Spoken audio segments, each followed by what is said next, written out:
Ball, dunks. Look at Strong running the floor out in front.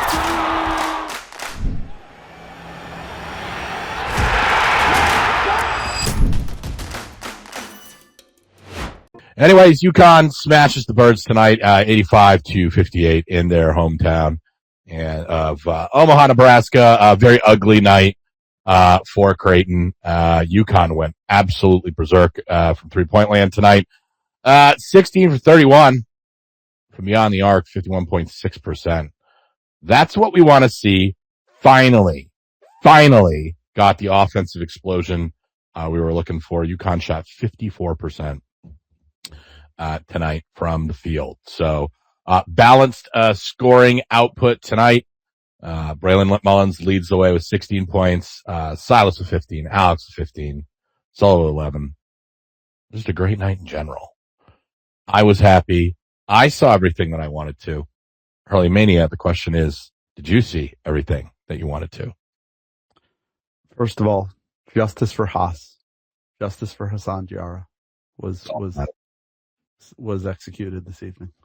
Emphasis on the word executed. Wow, that was demolition. Just a sensational performance. That's what's in there. It's been in there the whole time. It's why we've all lost our minds. We know that's what it can look like. And, Creighton really down this year, but still for UConn to go pillar to post, belt to ass, and to just keep the foot on the gas the whole way through the tape. Just a tremendous, sensational performance across the board. And nothing looked forced tonight on offense. Nothing looked clunky. Everything looked in rhythm. UConn did an amazing job on the offensive rebounds. They got a quarter of their points for second chance points. They hit at least 4 threes off of second chance points too. Just a fantastic job on the offensive glass. UConn getting 13 offensive rebounds, 23 second chance points. The bench really chipped in tonight. They got 20 points off the bench. It just a white hot shooting night all around, basically across the board. You alluded to it, but just these guys were just great tonight. Everybody was really good. Alex was really good, especially right out of the halftime. Alex just put that game to bed largely himself. But, Braylon Mullins, when they land the plane, we're just hitting everybody in the head with a chair, I guess, because if that's what he looks like after a concussion, he was phenomenal. 4 of 8 from 3, 16 points for him. Very much looked like himself after the scare last week. That's great. I want to get myself a concussion. They should give away free concussions for the Xavier game. Yeah, it was great to see. Solo, by the way, looked, I thought, pretty good. 3 for 7 from 3 is one of his better nights, given what he's gone through with the wrist. 4 rebounds, 3 assists, no turnovers in 32 minutes. So great to see Solo and Braylon specifically playing well, given what they've been going through of late. Silas is unreal. He's the best player on the team, I think, right now. The way he just conducts this whole thing, 30 minutes, which for him is low. It was great to see him, because of the score, not have to play 38 minutes. 30 minutes, 15 points, 6 rebounds, 5 assists, 3 turnovers. Not really that concerned about it. He was sensational. They got something out of almost everybody tonight. Not a great night for Terrace. We'll get into that in the second hour. Tonight was too good for me to focus on that right off the top. Jalen looked good. Jaden Ross suddenly has Ray Allen's 3-point stroke, I guess. As he hit a couple of threes. Eric Riba was great. Really, really good. A game that was a perfect matchup for UConn on the interior, because they have absolutely no size. And it's why Terrace for the first 10 minutes was frustrating, but Eric looked incredible. Getting to face the worst player in the Big East, Owen Freeman. Good God. I had heard about it, and you see it. Yeah. Holy shit. And it's not sure that's a Power 4 conference level player. When they get into the second half and Donnie and Tim I don't think he trusts his body. I was like, wow, we're really searching here as he's falling for Eric Riba up fakes. Come on. Yeah. Just hopeless as a player. But UConn did something against in a place that's been a house of horrors for them most of their entire time getting back into the league. Tonight they did what they should do to a Missouri Valley Conference level program, which is kick their ass from pillar to post for 40 minutes on national television. A great win, sensational performance by pretty much everyone. win by 27. And now, I'm not looking ahead to Friday. Everybody wants to. There is business to attend to on Tuesday against a scrappy pain in the ass Xavier team. And then the big showdown, the first St. John's game Friday. But tonight went just about as well as it possibly could go. Yeah. From the looks of things, credit to Dan Madigan here. Creighton's worst home loss since Wichita State in February of 2012. For a place that has given us so many headaches in the past, a team that's given us a lot of headaches, boy, does that feel good. Yeah, Dan figured out how to solve Creighton. Just have a lottery pick and we'll be fine. Or just, not have Or a a Ryan first-round Kalkbrenner there, But yes, I mean, look, tonight, obviously we'll drill down into some of the individual performances, but like, this is what the offense should be. And I feel like, this is what everybody's been screaming about for 2 months. There was none of those like stupid little cheesy 2-foot passes in the paint. Guys were deliberate and intentional in the offense. Like when you have the open shot, you don't have to keep the offensive set going. You can absolutely take the wide open 3-point shot. When you have a mismatch off of a switch, yes, you can drive to the hoop and take advantage of that mismatch. Look for the extra pass when it's there. If it's not there, take the shot. Get out there, make it about you. It all balances out in the end. And tonight, just across the board, particularly Braylon, Silas, and Alex, who were just otherworldly tonight, they looked awesome. Like, this is what this thing can look like when it's firing. And I've been dying to see it. We've talked about it ad nausea on this stupid show, and I'm so glad that we can switch the topic tonight. We get a different show. Talk about finally seeing if they can do something. Finally, they've given us a little extra content to go through, which is the important thing. That's what's most important. So we have something fresh to talk about. They were just so aggressive on the offensive boards too. Like Alex, especially, just not messing around. Like really aggressive tap outs. Like really not half-assing it. It was just great box outs to get those second chances. And it's amazing because it didn't feel like they missed enough to have a lot of second chance points. Yeah. But they did. And that was what allowed this to go from being, like a lot of the other games, 8-10 to being 25-30 to just keep Creighton in hell. By getting those second chance opportunities and cashing in on damn near all of them was really impressive. On a night where UConn scored no fast break points, they scored 85. So yeah. And a balance and it was check too. Only 11 off of Creighton turnovers. This was just straight up what UConn did. It wasn't Creighton drop kicking the ball all over the place. Yeah. So great to see. Yeah. And I mean, look, they had 28 points in the paint. They had 23 second chance points. They had 20 bench points. Like just kind of getting it from everywhere. And like if the defense is at that level and they're able to put that kind of an offensive output out, like this is a bona fide top tier national title contender. So it was just good to see them flip the switch. Like it was great to see fourth and fifth gear with this group finally. And who knew that would just take Braylon Mullins getting his brain scrambled to make it all happen. The fact that it's at in Omaha is the funniest thing of all the places. The place where both St. John's and UConn have had their most impressive wins of the year. And UConn, listen, the other thing's been the story has been the turnovers with these guys. They had 4 turnovers in the first 9 minutes. They had 4 the rest of the way. They only had 1 turnover in the last 17 minutes and 57 seconds of the game. Yeah. It just, if they don't turn the ball over, they're not impossible to beat, but it's pretty close. They have been the architects of their own downfall in a lot of these close calls.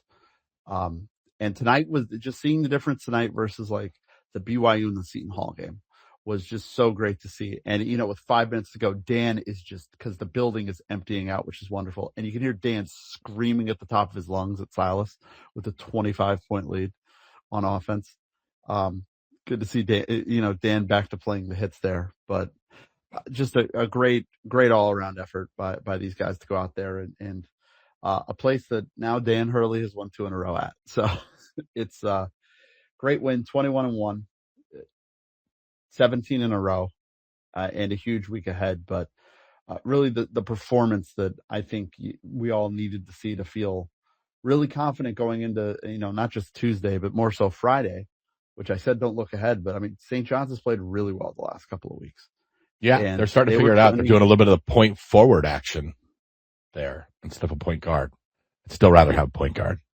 I would. I mean, imagine bringing Silas DeMurray Jr. into your program first and not getting him. That's, thank God. Rough. Thank you, Rick. Thank you so much. He's incredible. Thank you. He's so good. Yeah, man. Yeah. He just does so many things. Like, he's just such a, like as a coach, he's just kind of like that dream player, man. Like, he does everything you ask him to do. Like, isn't anything in this game he doesn't do at like a BB plus level. He's so dependable. Turns the ball over maybe a little bit. Like, it's the only criticism I could say. Like, I like him to maybe keep the turnovers to like 2 or 3 a game. There's a couple. Other than that, like, I shoot for the perimeter. He's selective about his shooting. When he takes the ball to the hoop, he's decisive, and they're good. Like, his decision making's outstanding. He's really starting to get a feel for himself in the offense, and where he can pick his spots. I thought everybody was great tonight picking their spots, but Silas is the guy that's really kind of found himself there. And everything from passing, 3-point shooting, his ability to finish at the rim, dribble into traffic. Like, he just does a lot of things that a lot of the guys who've been successful here in the past. I mean, I know Steve that said the 80% thing we've talked about a couple of times, like 80% of Castle's defense, 80% of Tristan Newton. I see like a little bit of Cam Spencer's dribble, off the bounce game there too. So just kind of like, not as elite as they were at those specific things, but like kind of a combination of all of them. And it's just cool as a cucumber on top of it. Like, just a perfect fit, man. Like, just so dependable. And that's the thing that I've always appreciated about Alex as well. It's just those guys that are always there, when you need them. So, been great to see him make those strides the last month. I mean, I think right now, in terms of just the range of things that he brings to the table and he's able to do, on a basketball court, I think he's the best player on the team right now. There's guys with maybe higher pro ceilings, right? I don't think that's necessarily a criticism of him, but like, there's certainly guys with higher pro ceilings. But like, as a college basketball player right now, like, he's the man on this team right now. And to do that, coming out of the point guard position, coming here of all places where, I mean, you look anywhere in the country, man, it's really hard to integrate a point guard in year one and have a lot of success with it. And to see him, take to it a lot faster than Tristan did, and just be able to find his way, and just such a complete, and just so completely in so many aspects of the way that we play. And to see him be able to do that in a shorter period of time is pretty impressive. So, I'm thrilled with him so far. He's been great. He's dependable, man. He's been everything we've wanted and more for that guy at the point guard. I'll tell you that much. Yeah. File this under, it's not why they're here, but sure, I'll take it. UConn's 2 point guards, Silas and Malachi Smith, are now shooting 46.8% from 3. They're 36 for 77 from 3. Silas is 21 of 46. Malachi, 1 for 3 tonight, drops down to 15 for 31 from 3. So, and the one he hit tonight was weird as shit, although Donnie thought it was a good shot. But yeah, the fact that those two guys also have shown range from 3, and it's something now that I really think there's a focus for Silas. They got, like, I want him taking 4 to 6 threes a game now. Like, this is, until it doesn't work, I want to see this, because we're getting everything else. And it also helps, I think, a little bit to take some of the weight off of Solo and Braylon's shoulders and Alex's, of course, in terms of the 3-point shooting, because they both shown the ability to do it. There's going to be a game where it doesn't work, but right now, like, go with Ryan. You're certainly riding the hot hand with those two guys. And Alex, after tonight, is up to a cool 42% from 3. So his numbers have completely rebounded to where they were before, last year. And we're starting to see the offense, especially tonight. You're hoping it's rounding into form. UConn is now a top 60 team shooting from three. They're top 30 offense overall. The free throws are an issue, but whatever. It's just a great night for seeing the offense kind of start to round into form and hum, because it was one thing to see, Tuesday night against an awful defensive team in Providence. This Creighton team, while, they're not very good, they're not Providence bad defensively. I mean, nobody is. They're bad, but it was a matter of UConn going into their building that was all hyped up, with their history against Dan, and just cutting them into ribbons. And that's the sort of thing that we expect this group can do. We know, like, the coaching staff knows it's in there. Everybody knows it's in there. It's why we've all lost our minds. And tonight, we got to see kind of the whole package, especially defensively, paired up with it, because the defense has been there all year. It was a nice bounce back in a way for them after a rare stinker defensively on Tuesday. They were all the way back tonight. They had Creighton in hell for 40 minutes. Yeah, I mean, to see them delete that crowd too tonight was great. Yeah, that was fun. Can I just be honest? That was really nice. It was really great. I fucking hate Creighton fans. I really do. I think they're underrated in terms of dog shit fan bases in the Big East. They're just kind of punks, man. Providence, like, they've been around so long, they're like your, like, fucking shitty goofball white trash neighbor, you know what I mean? Like, you kind of just, they suck and they always play all the hits every year. Like, but I will say this about Providence fans, like, they're predictable, and I think everybody kind of just knows how to deal with them. Everybody's been around the block with those guys, whatever. Yeah, restraining orders, that's how. Yeah. St. John's doesn't really have any fans under the age of, 60. They're all fucking own some garage somewhere, brake pads, whatever. If you ever lived in a city, you know these people. You know how to deal with them. You ever walked around City Field? You know what it's like. Yeah. You know what they are. You ever gone to the bleachers in Yankee Stadium? There they are. The older ones. Younger ones, they're probably, who knows what they're doing. Don't touch them. You don't know where they've been. But, Xavier fans are pretty jovial for the most part. Everybody loves DePaul fans. They're the only good fans in the entire conference. Oh. They had a brutal loss. Villanova fans, they're like kind of like this is like the card. They're like kind of wine and cheese crowd. They got some obnoxious guys in that fan base, though. They're not always been pretty benign. Creighton fans are fucking obsessed with Dan Hurley. Mm-hmm. Probably more than Dan Hurley derangement syndrome is alive and well in Omaha, probably more than any other locale in the country. So to see them absolutely get their wig knocked off their head tonight, which, by the way, happened in a boxing match, and I've been staring at it for 40 minutes now. Boxer tonight got hit so hard his wig came flying off his head. I did see this video. It's very good.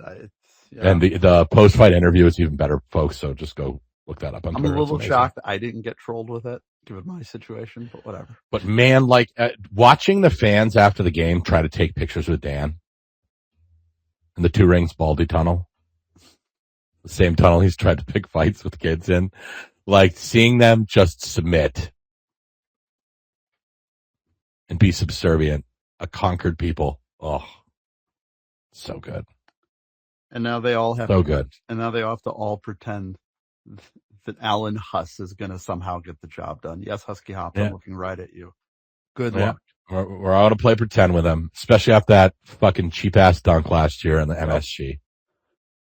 It's not the same as Alan Huss just having 17 times the bag as the rest of the league. I don't think he can cut it in a league where everyone else has the same bag. I don't think he's good enough, probably. 30-piece you in your own house. Shut the fuck up and go home. Clowns. Oh, felt good. They all have the little broccoli hair too. I was really mad they didn't do Dollar Beer. I mean, they did a great cost tonight. I was really upset we didn't get Dollar Beer night. That they thought that we were. Pink outs are great. I love the pink out thing. I think it's a great promotion. It is. For a great cause. It's awesome. But yeah, of course they didn't do the beer thing because they knew it was going to happen. They knew. Deep down. They don't want to admit it. They knew. Were you at all nervous Now they in the know. first half when Nick Graves was the latest "who the fuck is this guy" Creighton guy going nuclear on UConn? A little bit. I was like, who the f is on this guy? Yeah. Well, Who's they guarding fixed it in the second But half. He whatever. 13 points in the first half, 3 of 4 from 3. Second half, 4 points, all free throws. They were so nuclear from 3. You knew that wasn't going to. He didn't even take a field goal in the second half, which is wild. UConn just blanketed him that well, or I think that's most of it, but also I don't know how he doesn't take a field goal attempt in the second half. Maybe when they're down 25, I'd try it. You got to try different things. Stop staring at Owen Freeman. You were obsessed with him tonight. I don't blame you. I also fixate on very bad players. Because when you see them and you see them do shit, you can't unsee it. And it like just balloons. And it snowballs and it gets downhill. And then before you know it, you're not watching anything else on the court. You were absolutely mesmerized. It's a Nick Timberlake level whiff in the portal. Yeah. Just a complete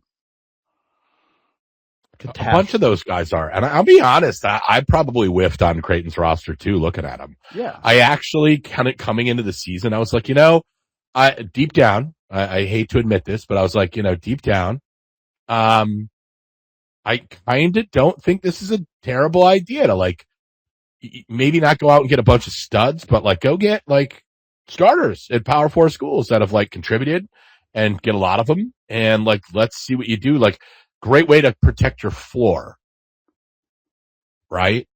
Especially in the year that's probably like I don't want to say a rebuilding year for them, but probably more of like a reset year for them. You got no Cockbrenner coming back, no Ashworth coming back. Those guys have kind of cleared out, right? You don't have the man. But like you can build a solid foundation of guys that are going to be there for 2, maybe 3 years that have started and contributed at like reasonable programs. I didn't think their portal approach was a bad one. I thought it was effective enough. I thought it was a good plan heading into it. Boy, oh boy, were we all wrong. That has just been bust after bust after bust after bust. Had some injury luck there too. Mm-hmm. Certainly contributed. I don't think they'd be this bad with a couple of guys back, but man. And, I got to give McDermott credit too. There was a little bit more of an eye on him trying to build some depth, which has always been their issue. Their bench blows every year. Starting five's good. Usually like have a guy off the bench and then the rest of it is not great. So I don't know. Sucks for them. Enjoy the crown. These are their problems. These are not our problems. Our problems. UConn, 11-0 in the Big East, 21-1 overall, up to 10.8% chance to go 20-0 in the league now. It's nice to load all the metrics pages tonight, I'll tell you. So, by the way, we bumped up 10 points in offensive efficiency just from tonight alone. That's what I like to see. Up to 30th. That's more like it. That's where I want to be. More importantly, the free-falling Purdue men's basketball program. The institutionally flawed Purdue men's basketball program. We can say that now. Not the kind of guy to tell you I told you so, but I told you so. So yeah, great win. All right. Tonight. We can bring folks in. At some point we'll talk about Terrace, but I'm in too good of a mood. And at some point we'll talk about Darren Peterson. Dude, this dude's wig is taking over Twitter right now, by the way. Who is? This guy's wig. Oh, that got punched off his head. There's a video now that just came up. It's ringside. So like as the fight is continuing, I'm going to retweet this. Somebody picked the wig up and put it in a seat ringside. Well, it's got to go somewhere. I mean, It's phenomenal. I'm so excited about this. So unnecessarily excited about this. All right, let's let the wieners whine. Hot dog, the UConn Husky season is here, and the good folks at Martin Roll Souls are here to help keep you fueled so you can keep foot on gas throughout the year. Hot dogs, kielbasa, sausages, deli meats, you name it. Not only can you grab what you need, for the big game at their retail store at 45 Grove Street in New Britain. They'll even bring the meats to you and ship them across the country. That's Martin Rollsoles, the official sponsor of the Connecticut Basketball Spaces Wiener Line. Folks, it's time to get to the meat of tonight's show, and by that we mean the Martin Rollsoles Wiener Line. We'll be taking calls and check-ins here for the next hour. So if anybody has anything to say at 11:18 at night, queue up. We will get you in here and get everybody rocking and rolling. Jake Fenner, very eager beaver to talk tonight. So Jake, lead us off. It was really funny. I actually just clicked on request about 2 seconds into the ad read. How wonderful, how beautiful, how resplendent, if you will, would it be for this team's Get Right game to be at Omaha? It's even funnier because it was also St. John's Get Right game. Very true, very true. Omaha, the place where seasons go to get HGH, I guess. Hurling Mania, how important is it to be right? It's pretty important. I think you have some experience in this regard. I have some experience in this regard because I love being first and right. And I was first and right to identify Silas Demery Jr. as the most Dan Hurley guy in the portal. And oh boy, is he a phenomenal addition to this team.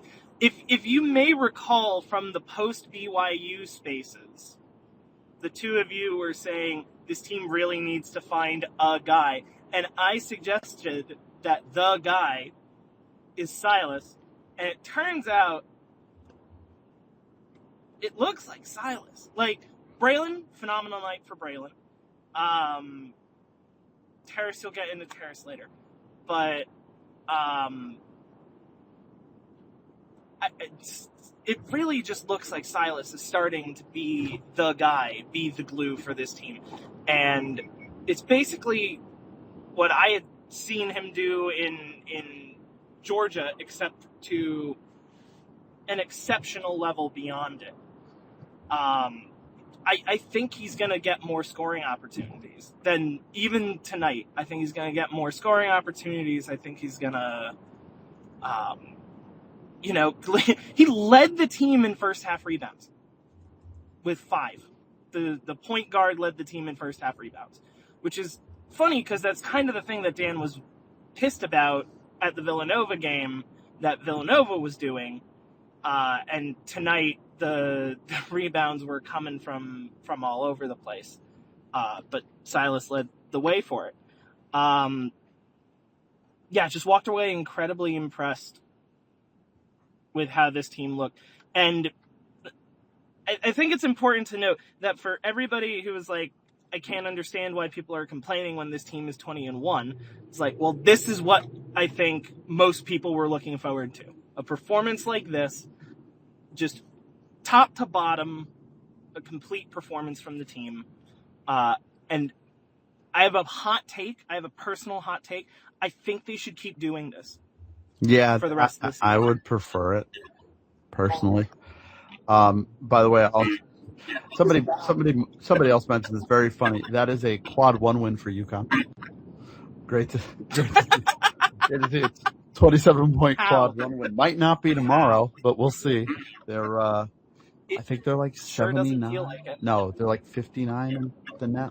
Creighton tonight probably didn't help. Wow. Yeah, probably not. Just it's because that's what's in there, and Silas has just flourished the last month. Just in total command of this offense, even as all the other stuff we've talked about that's happened that should theoretically affect his game, like Solo with the wrist, Braylon with the concussion, Terrace with whatever the hell he's going through, and Solo's just been consistent the whole way. He's figured out whatever's working on that night, and he's keyed the offense at it. And in a lot of cases, it's himself. And just really, really, really special stuff to watch what he's doing as he's getting more and more familiar with this program, this offense. And we get to We get him for another year too, which is great.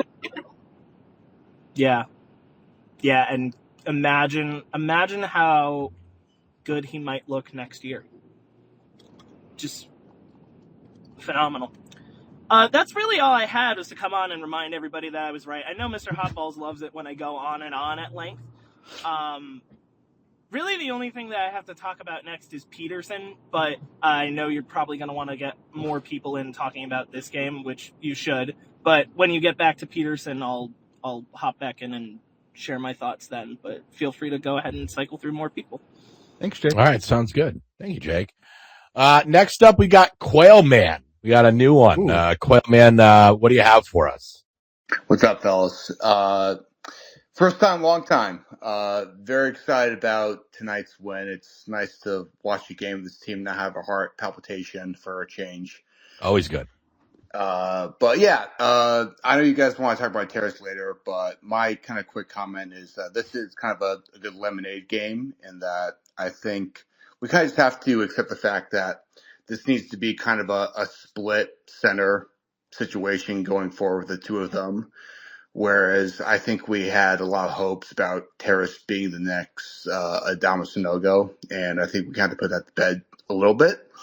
He obviously brings a lot to the table with his physicality, but I think if we find the right mix of the two of them working in unison, we can get a formula with the rest of his team where, the magic's going to happen. Silas obviously is going to be the key for us going forward. Alex is going to do what he does, and I think Solo's going to, turn the corner once that wrist gets a little bit better. That's pretty much all I had. But, let's hope the momentum goes forward and we can wipe out the Patino bloodline this week. Thank you, Quail Man. I hope the title of the space wasn't too objectionable given your name. Yeah, Terrace was rough tonight. I thought, after the first 10 minutes, it was fine. But the first 10 minutes, I got really upset. I don't know if it was fine after the first 10 minutes. It had nowhere to go but up. I mean, they didn't get, and they were leading. So it wasn't like an issue, but you kind of didn't get a post touch for the first 9.5 minutes of the game. Now, I like that we're going with the spicy thing to talk about. Yeah. And the second caller, I think this is great. I'm glad it came up. Because a lot of people were talking about this tonight. We're not even. It was not good. The 5 fouls were bad. 3 of them were 40 feet away from the basket. Those were so fun. This is just what I was talking about last game. This is a game he should have scored 25 points sleepwalking tonight, and barely was able to get even competitive position under the basket for most of the game. Sloppy fouls. Got beaten transition 2 or 3 times in the first half. Just left in the dust.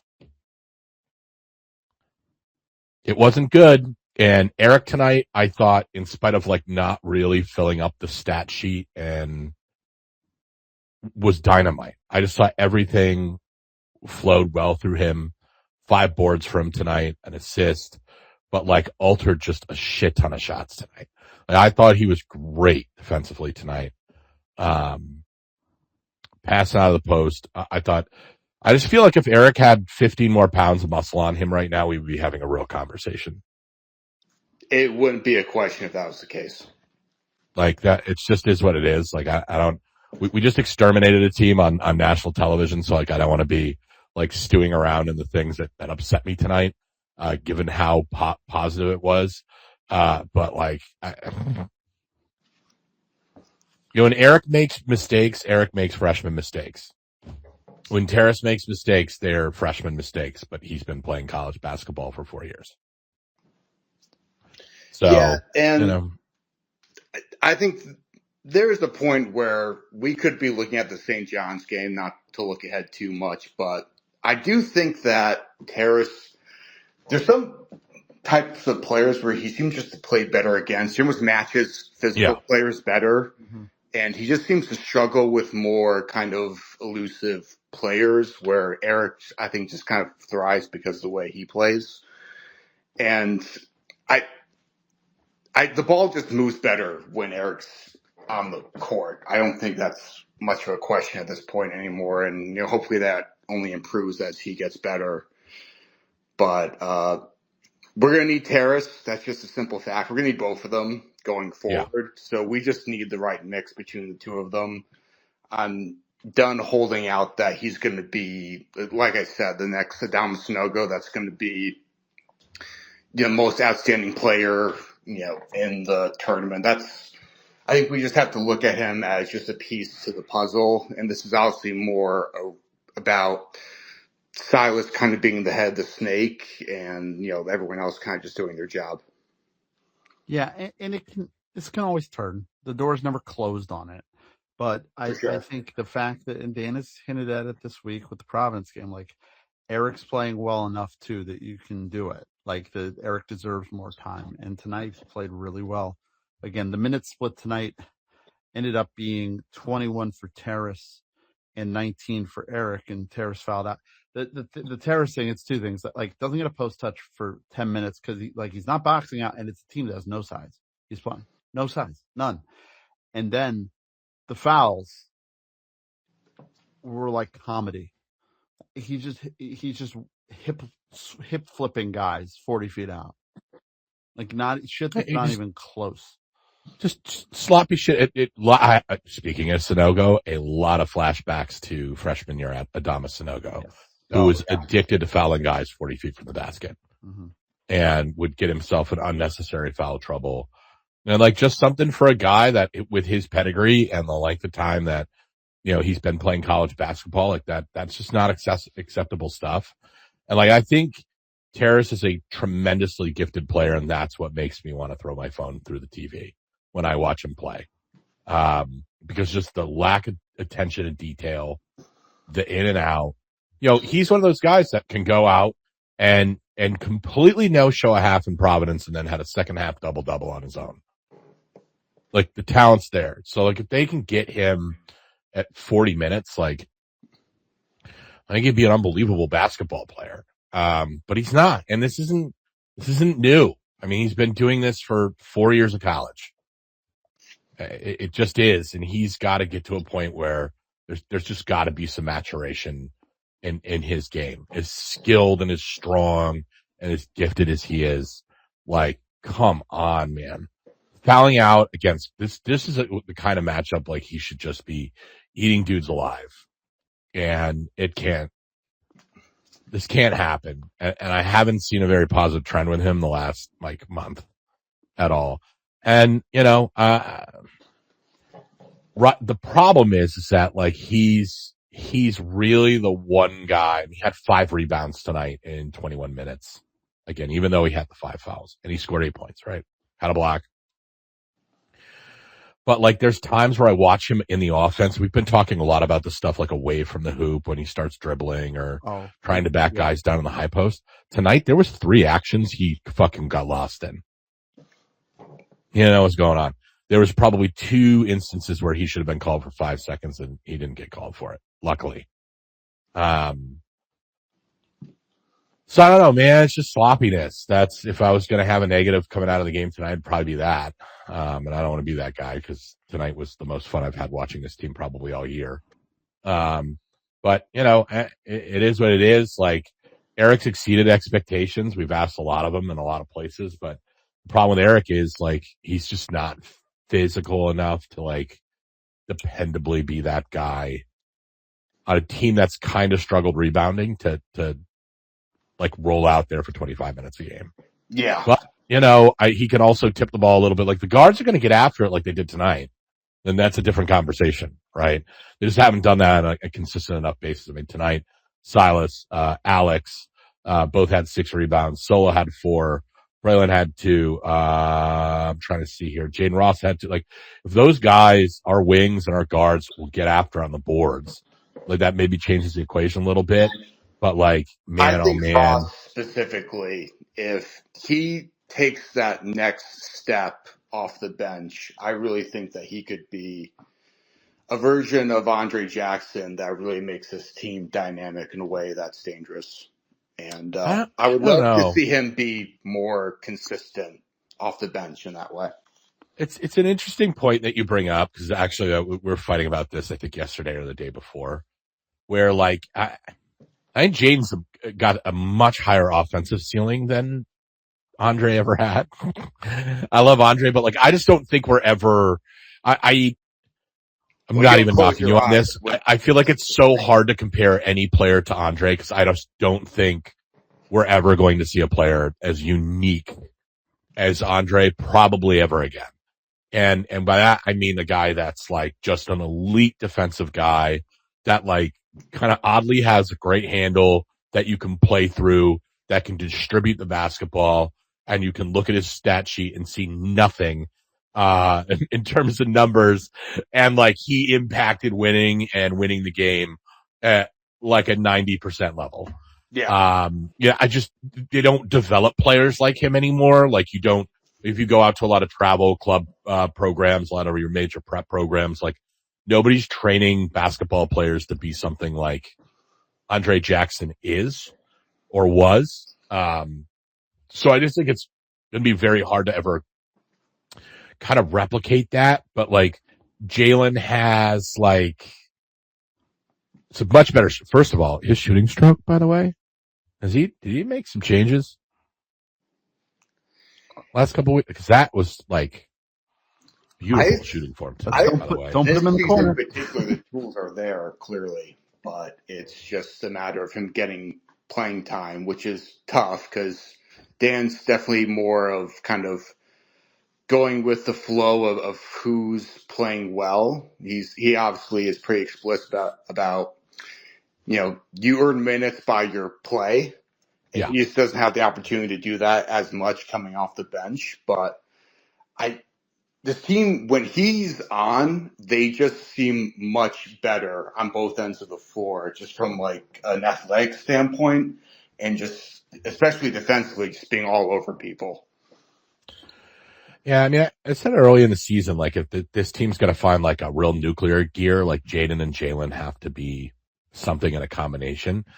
But like, look at their stat line tonight. Like, I kind of look at them as this is weird because we've had some nights where like Stewie has been the fucking man. And then we've had a couple nights where like Jaden has been awesome. We haven't had that in like Consort where they both had like pretty good games. Like, you look at their line tonight. If you combine the two tonight, they combined for 13 points, only one turnover, an assist.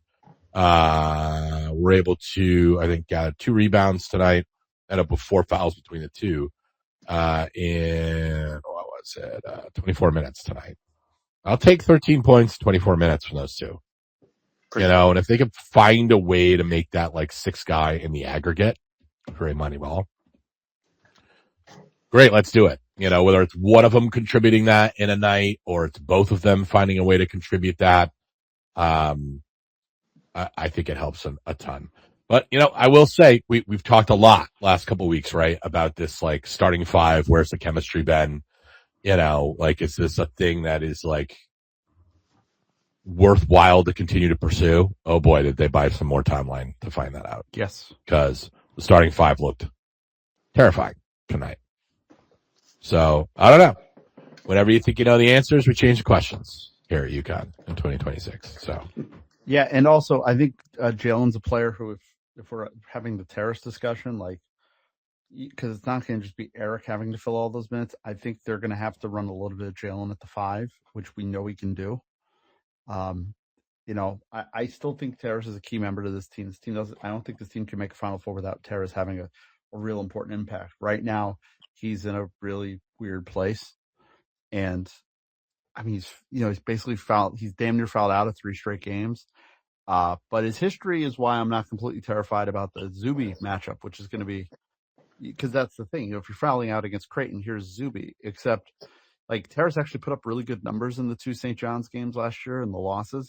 So to kind of your point, Quailman, I do think he does tend to play to the level of the center competition he faces. I wish that wasn't the case. I'm thinking of like the BYU game, which was odd because Keita got hurt early in it. Yeah, he does seem to, for whatever reason, just match the level of the players he's facing, 1-to-1. So that gives me a little hope for that Friday game. I mean, Zuby's going to get his, right? That game's going to so not come down to Zuby having a big game. Like, I expect him to have a big game, even if Terrace wasn't in a funk. It's going to be what UConn can do to shut down anybody else. So, yeah, I'm just thankful for Eric's development. Like, he played great played well in the Florida game, and his best game of the year was the Arizona game. The two games that you would think, oh God, going in for a freshman center, and he looked great. So looked awesome at Kansas too, man. Like, he was really good at Kansas. I'm so big on him, man. Like, I am like so looking forward to seeing sophomore year Eric Ryba. Yeah. Oh my goodness. He's got the same thing Terrace does, where he plays the level of competition. But the difference with Terrace is like when Terrace's floor is like when it goes. Well, Eric is a child, like 18 years old. Like it's his first year in college basketball. Like, and this is a huge step up from what like he's been seeing, or saw rather in high school. Like, dude, I think Eric is going to be an absolute killer. Yeah. Sophomore year. Like, you can just see all of it. And it's like a little raw right now. He needs another 10 to 15 pounds of muscle somewhere in there. But man, they get that there. And they're going to give him the green light from 3-2 next year. I fucking know it. Like, I really want him to take that one tonight. I was shocked he didn't take one dude, the tonight. blow by. He blew by a guy, lost it, of Freeman. course. It was and Owen Freeman. fucking blew Owen out of his fucking shoes. Like, he is going to be so much more dynamic than I think people even understand. And like, he's just, I don't even need to sound that guy. He's so German. Like, you just tell him to fucking do something, dude. Like, he's like, yeah, okay, yes. You know, like, just fucking, he just strikes me as like the most sort of wet behind the ears, but like totally coachable, and like will throw himself at something as hard as he can when you're trying to teach him. I expect him to make such a big leap next year. Like, I'm so excited to see what he's going to be able to do. He just doesn't have the present strength right now to be like that guy. He is totally going to be there. I mean, he almost single-handedly won that Arizona game. Yeah. Well, so you learn right there. Yeah, you learned so much about him that night, and like, he was crying at the end of the game when he missed the free throws, like it was his fault they lost that game. Yeah. Not for him to lose that game by 20. Like, he thinks of free throws. That's the other thing we can work on this offseason. Yeah. I don't know if that ever gets better, but Dave's in here. You guys are going to need a restraining order, because if you post one image this summer of Eric in the weight room, I'm going to have to hose hot balls down. I already know it's coming. They're going to post him just clanging and banging in the weight room, and he's going to put the muscle on, and you're going to be like Vince at 92 looking at Luger. I'm going to have to just stop you. Yeah, it's going to be Eric in there. Look, coach, I picked up a BMW. Where do you want me to put this thing? Yes? On the Autobahn, you can go 100. And we've been ragging on Terrace a lot. At least I have this tonight. But to his credit, to have like a freshman like that behind him, for him not to hang his head or pout. Dan picks the right guys on his team, and one thing that I like is that there aren't divas on his team. And so, as frustrated as we can be with him, he's not going to be a guy that's going to, have a year where he wants to show that he can play at the next level and hang his head because he has someone backing him up that's, can't even grow facial hair playing well. So credit to him on that. Yeah. Well, I mean, I think the thing with Terrace, like, I'll never question his character. He's like, he's a great dude. He's an incredible and that's the problem. Yeah. Like, that's the fucking problem. He's also, his basketball instincts, as like talented as he is, feels like his instincts aren't great. And that's the biggest thing. Like, where I think Terrace would be if he had another year at this program. Yeah. Like that sophomore year, just playing a bit part, sitting on the bench, learning. And like where he'd be now if he had that extra year in this program instead of like Howard. Watching Juwan Howard, wipe his own ass and smell it and get in fights on the sideline. And like, he lost 2 years of development there, and then on top of it, because the coach had no idea what he was doing. I mean, first year he was stuck behind Hunter Dickinson. you know. But that was a fun And then experience. year 2, Hunter leaves, and they're like, well, fuck, we couldn't get anybody. And Terrace was just so not ready for that, what they were asking him to do. And there was just a lot, like, you go back and watch Terrace in Michigan, you're going to want to throw a tire through the window. I saw it. It's bad. Yeah. And like, just wasn't ready for it. It wasn't his fault. Like, and man, what I wouldn't have given to see Terrace with another year here, or like at a program where, you didn't have a head coach who, had applesauce for brains and was like desperately trying to keep and hang on to his job, because the responsible thing would have been to get a guy in the portal and split those minutes with Terrace and, all those things like he did last year. But like, it's a lot of cleanup. There's still time. He can still get there. I will forever try to be the optimist about it. But like, I think one of the things, like when you're watching him, like when you start to see the little shit, it's like you can't stop watching it. It just follows you around. So that's, kind of tough and the frustrating thing with it. But like, man, I mean, they were so awesome tonight. Like, I don't want to dwell on it anymore, but, I think we're going to be fine. Yeah. And Hot Balls knows this. Just watch him set picks. And it's not people think the moving pick's the issue. It's not. Watch the 5 seconds after he does it. It's just, you can't look away. He never rolls. He doesn't release. And tonight there was a whole end of the court, that was a whole half side of his court that was open. He just didn't roll into it. I don't know. But I'll say this, you alluded to it, and Dave's in here. Dave, just find a judge. We can get him back next year. We'll just find a judge. We'll be fine. Bring him back. Need a couple of judges. I got a judge. Everybody could use a judge in their back pocket. Everybody needs one. Thank you, Quail Man. Appreciate everything. Yeah, we'll just back. Want to keep them. Want to keep the always call back. I like first time, long times. Husky Hops, you're up next if you're still in the queue here. Husky Hops, are you there? Boy, what a difference it makes when you don't have a just big guy in the post who's the second coming of Patrick Ewing defensively. How about that? 4-time Big East Defensive Player of the Year. There's nothing that will ever get under my ass more than comparing Ryan Kalkbrenner to Patrick Ewing. It's just insane. They could have bothers used me so much. Yep. Greetings from the state of North Carolina, where we have a foot of snow, Yeah, and how are you guys hanging in there? I will never see anyone again because we have no plows, no shovels, no nothing. We got nothing, man. We have some shovels from when I lived up north, but yeah, no, we're good. We're all good. We have power. Everything's fine. So nothing to worry about here. But had a good doubleheader of basketball today. It was pseudo rivalry day. I saw my HPU Panthers win at the Longwood Lancers, real place. Wow. Yeah, exciting. Yeah, real school in Farmville, Virginia. Look it up. It's a real place. Don't go visit. Yeah, it is. Nothing to see there. And then UConn pile drives Creighton. I mean, what more could you ask for in a day where you're stuck here with stage 1 cabin fever? I will say this. They talk about cost of living and everything. How's that working for you all now? How's that working for the people of Tennessee and Mississippi with their low taxes and a fucking DPW that doesn't own a single plow?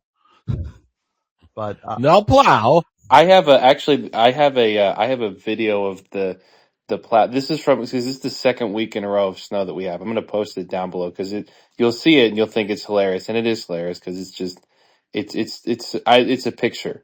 But yeah, I'm gonna go drop that here because it's something you got to see to believe. But anyway, we're not here to talk about my snow issues. We can talk about your guy Alan Huss. Do you think he will be the head coach of Creighton next year? It's my new I was hoping. I was gonna say I had to jump in, not to be the Huss apologist, but I don't know because I think it could go either way, right? Like, this is such a bizarrely constructed Creighton roster, and I know they have had some injury issues, but good God, man. I talk about a schizophrenic. That was abysmal tonight. And is that really the note they want him to go out on? Do they give him one more year, or is this kind of just the right thing they need? They missed the tournament and it's thanks for everything, but we're going to move on to the next guy. So I think the odds are better that he takes over now, but I don't know. It's kind of a weird spot to be in. Oh, he gets to make that's Mac's call. If he wants to come back, he's coming back. The question is, does he want to? I don't know. It's like you can fix anything really quick, especially in the NIL era and the portal and with the bag they have. But it's like it feels like it's a hard roster to fix. Like it's weird, you know.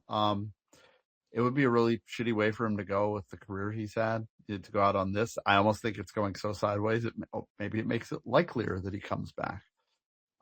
But yeah, it's, he's got, and I gave you some ribbing, but Alan Huss is very qualified. And, He's qualified, but I think he's going to be more of the same thing, though. Like, we kind of ran the Creighton Light system, which worked in the Big South when we had a 7-footer and no one else had a 7-footer and we could run drop coverage, but it's going to be more of the same. And so it's like, yeah, I mean, I'm rooting for him as a person. I can't root for Creighton just because of the history and I still hate them. But, I do wonder, like, I don't know. It's going to be kind of just what they've been doing before, just with, kind of without the brains of the operation, if you will. yeah, it's, I was always higher on Fred King than a lot of people were, but I didn't think his departure would just completely ruin Creighton's front court to this degree. Yeah, they need a transfer big in the worst way, and I think that fixes a lot of it. But I just don't know where the future is for them. They have pieces, but it feels bleak right now for them. And to a degree that it hasn't been bleak in a very, very long time. To see Creighton playing basically meaningless basketball in the month of February, that has not happened in years. So, it's been a great run. The last time they missed the tournament was 2019. And even in that year, they were kind of trying to fight their way through it to try and get into the tournament. They just came up a little short. They actually rallied the back end of February when they were 13-10. So that would be it. This is the first time since 2019 they've had meaningless basketball in February. The year before UConn came back. As bleak as the weather is in Omaha, or shall we say Moscow, Russia. Duh. So, yeah, that's what you got. But great to see. We drew another crowd. Credit to Dave Borges, 18,650, the 8th largest in Chi Center history, just for them to see that. How glorious Well, I is said it? the best thing was Val was there. I enjoyed that. Yes, I forgot. Oh my gosh. That's right. That's right. I never thought I'd say this. Hot balls. We need Val at all the games. The Valgoritham? Yes, we need or Val at all the Valcata? games. I expect her to be there Friday. Can she get up here for Tuesday? I don't know that we need her, but I just kind of want to test something. Yeah, I'd rather she not show up on Tuesday. I've had my fill of Val Ackerman over the years. But it could be, she'll definitely be there for Saturday. I mean, how could you not?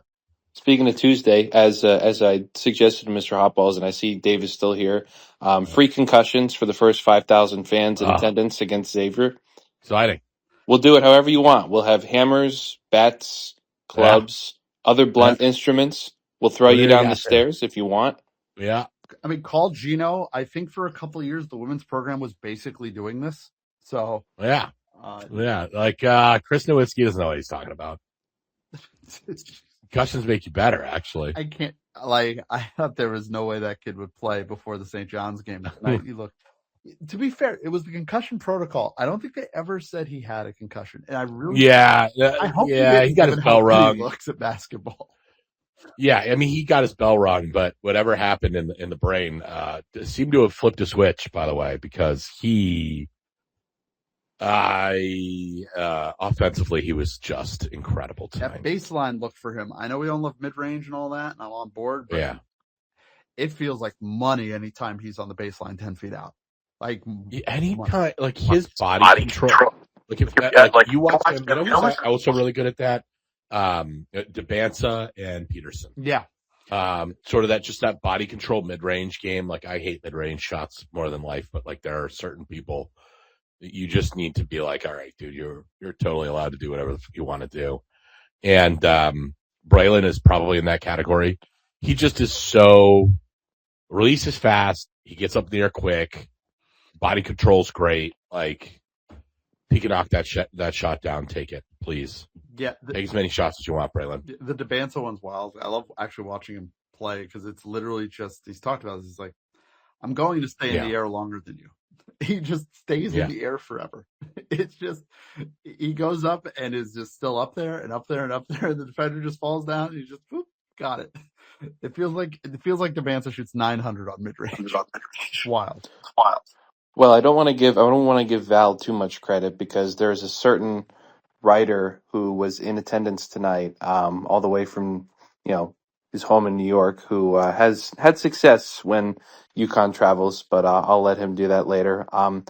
Only last things for me, season high, I think 16 3-pointers, 3 guys made 3 or more, 7 guys made a 3, so much to do about nothing for the 3-point problems, but that was nice. And last thing I got, at one point towards the end of the game when Eric threw that dunk down, I just yelled "Big Chicken" in my living room, and my family looked at me in utter bewilderment because they're not as chronically online as I am, so they had no idea what I was talking about. That made my day. I was very happy about that. Well, but that's Eric the played them problem, lights first out. of all. Okay. Yeah. Mm-hmm. Exactly. But yeah, great. Can't ask for much more. It's how sweet it is, and if that's the last one we get with Mac in Omaha, so be it. But I'll believe that when I see it. Yeah, no, fair enough. Thank you, Husky Ops. I'm just taking a look. It was I'm trying to check the 3-point numbers. It's not a record for UConn in terms of top performances, even since '97 on Ken Pom from 3, even though it kind of felt that way. But yeah, just as spectacular. It was. Oh, here we go. I got this for you. So every conference game UConn has played since 1997. Tonight was UConn's 6th highest offensive efficiency. So the 6th best offensive game they've basically played in 30 years in a conference game. Wow. There you go.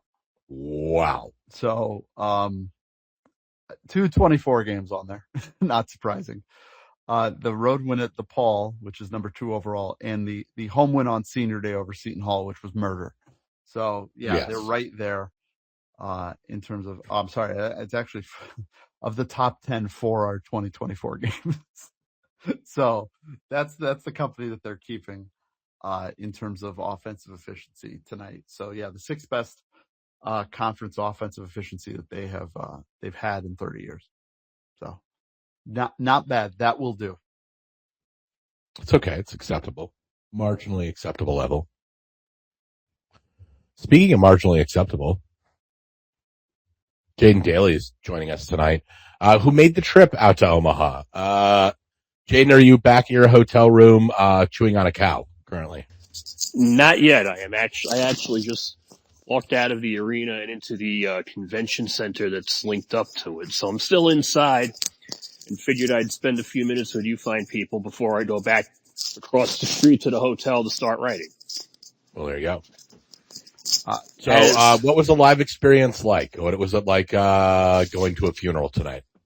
Well, for the first 20 minutes of it, probably the second best road crowd of any UConn road game I've been to.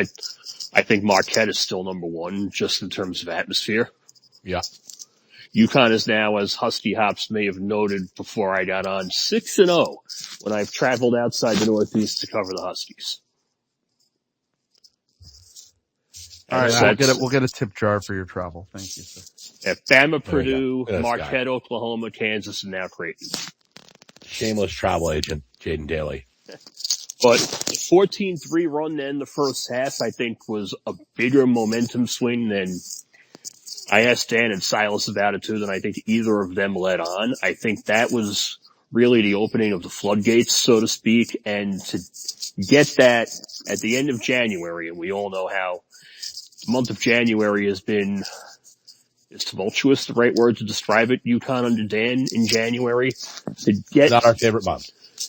To get this kind of performance closing out the month, going into a swing coming up where you have a deceptive Xavier team, where you have St. John's at the Garden, you have Butler and Hinkle, and then who's the next one after that? Is that that's Georgetown?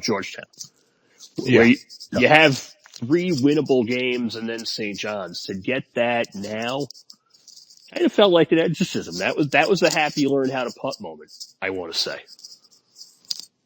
Yeah, I mean, I thought, it was finally good to see them take a team in the 70s 80s, 90s in Ken Palm and put them in a blender. It's what Michigan's done all year. It's what Arizona's done a lot of, and kind of coming in tonight. And we talked about it last spaces. I think when you look at the metrics and then you just watch the eye test, like this is clearly a very good team, but like where they're at right now, is not at that level.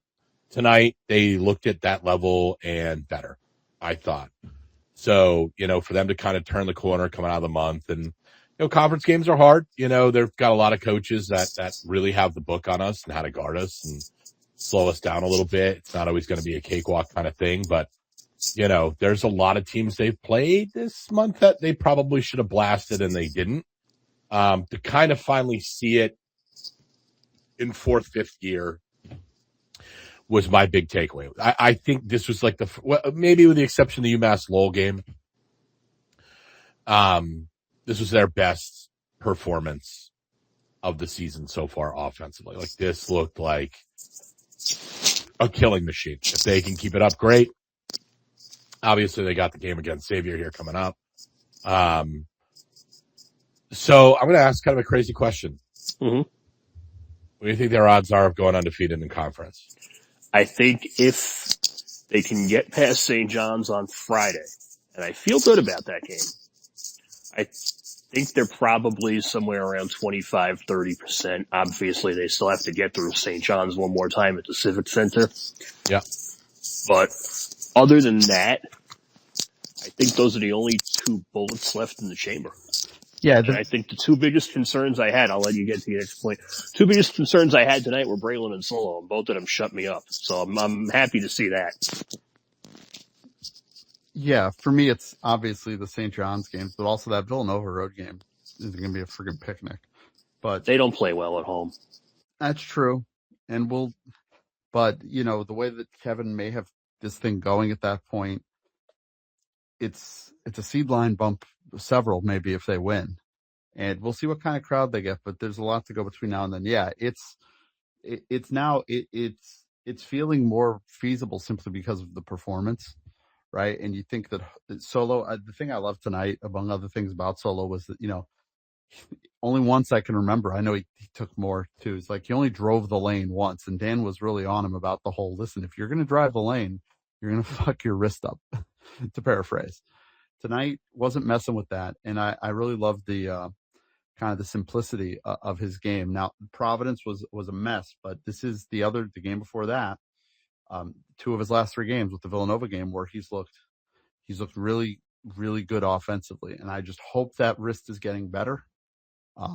Seems like it is, and Braylon, obviously, if we can not get elbowed in the head by a Caden Lewis, that'd be great. Or if we maybe can call something on that when it happens. Yeah, if they can keep those guys just healthy, just keeping guys healthy. Tonight, it was nice in terms of the Braylon thing, but just how great was it, Hot Balls, to see the pregame injury report and nobody's on it. Oh, wild. Just like seeing healthy Huskies. You just got to be able to keep the whole team healthy, Jaden, and that's really as much of this thing as anything else. If you're going to do something as crazy as go 20-0 in this league, even in a down year, you're going to need everybody available. So thank you for going out there and your coverage. Appreciate it. Envious that you got to be in there for that wonderful evening for us. Well, Jade just bumped out. We're bringing him back in. In here, I lost you for like 5 seconds and had to reconnect, but you pretty much hit it spot on. Let me go out into the element and get back to work from the comfort of my hotel room. Love you guys. We'll talk on Tuesday at the Civic Center. Thanks, buddy. Enjoy Moscow. Yes, enjoy Moscow. For what it's worth, it's probably warmer there than here. So, what are we currently rocking outside? I can give you some live weather coverage here. Weatherman, Hurley Mania here? 8. It's currently 8 here. Well, in Central. Right. I like this weather. Dude, I love this weather. I feel like I've had so much more pep in my step relative to everybody else around me. Everybody else is miserable. It's sort of like seasonal winter depression is impacting everybody else around me, and I'm like, well, I feel good. I feel great. I love snow, cold, rain, sleet. Makes me so happy. Can I get a couple It's my days of element. 40? Just 40. I don't need 70. Just 40. Oh, I'd like to freeze get me. some of this shit off my roof. Yeah, I got to go outside tomorrow. I'm going to have to roof rake just a portion of my roof Oh tomorrow. God, I hope it Not falls. looking forward to Icicle right through your head. It's gonna be so funny. I'm gonna need a new co-host. Oh, It's gonna really ruin the vibe. yeah. Make my neighbor use my snowblower again. I have an amazing snowblower, by the way. You guys don't even understand how awesome this piece of technology is. It's incredible. If you're ranking snowblowers on like a scale of like 10 to 1,000, it's like 1 billion. And my neighbors are both really jealous of it. Like really jealous of my snowblower. So jealous of my snowblower that they've forsaken their own snowblowers and ask me if they can use mine, to which I made a great deal and said, well, you can use my snowblower all you want, but if you use it, you have to snowblow my driveway and my walkway and the route out back and the routes around my house. So when do you think was the last time I did any snowblowing in my yard? 2004. Just about. Look, man, it's all about wheeling and dealing. First of all, this is gonna make this show even dumber. I definitely have a better snowblower than you. Stop. So my brother-in-law runs a large commercial truck equipment shop. So when I got my snowblower, I have a commercial grade Arian snowblower. Yeah, I could snowblow Rentschler Field with this thing. So maybe we should have a contest. We could totally do like a charity contest or like an NIL deal. Us snowblowing Rentschler Field against each other. Folks, I'm like amazing content. I'm doing well, people just throw ice at us from the stands. Oh, yeah. We gotta duck and dodge. The men's basketball team would be breaking ankles to get out there and throw objects. Remember American Gladiators, the launcher thing from the court? Oh, that would be Alex. Yeah, remember the guy you had like the Gatling gun with the tennis balls? Exactly. You can even do that. That would be Alex Caravan with snowballs aimed at me. That would be him. He would just be just boom, boom, boom, boom. His best friend Zap. Yes, who took no steroids, none. We never used steroids in American Gladiators. All natural. Nothing but clean living. Great. Speaking of clean living. Speaking of clean living. Happy Rat, I think, has decided to join us, or he's just going to exit out and continue his silent protest. He's been very naughty the last couple of weeks. He's been very antagonistic, very cranky, but he's back. He's in the queue. We'll see if he's got anything to say for himself. Happy Rat, how are you tonight?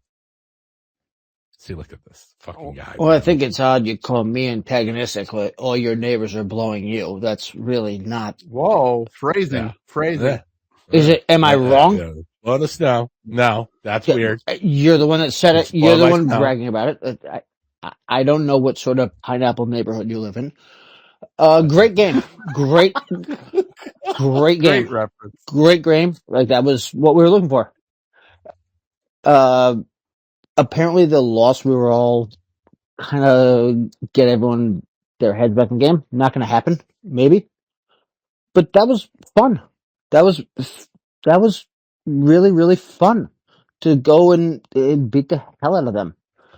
I don't know. I don't have much else to say. Yeah, that was really, really fun. They've had that shit coming for a while, and last year was great, but it was like, no. We're up here and you're down there. And it was nice to see that.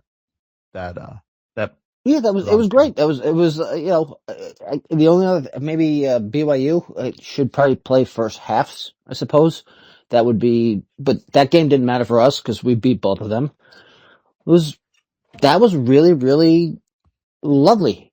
And also, could we have one game a year where Raftery, going back to last night, he gets Vern Lundquist, just the two of them can just be together. That would be nice. I love it. I would adore it. I mean, the least favorite UConn game of my life featured the two of them, and I still love them despite it. But Vern's retired, so it's. But he could. How retired is he? Like he could do one game with the choir. I'd love it. By the way, I mean, the bar to clear for fucking Tim Rando and Donnie is pretty low. Donnie is. Oh, Did you goodness know that gracious! Jalen Stewart played that? Wait, That he played wait, with? wait. They're related? It never comes up. It never comes up. Oh, I didn't realize that. That's wow. I can't believe how often. 6 degrees of By the way- separation. 6 degrees of Kevin Bacon. Which one of them is related to Kevin Bacon? That's crazy. Tim Brandau was a train wreck tonight. Even by his standards. Just an absolute nuclear grade train wreck tonight. Just absolutely in awe of the amount of things that he brought up conversationally that nobody would give a flying fucking half about. I don't think the world's ever seen a nuclear train wreck. So that might be hyperbole.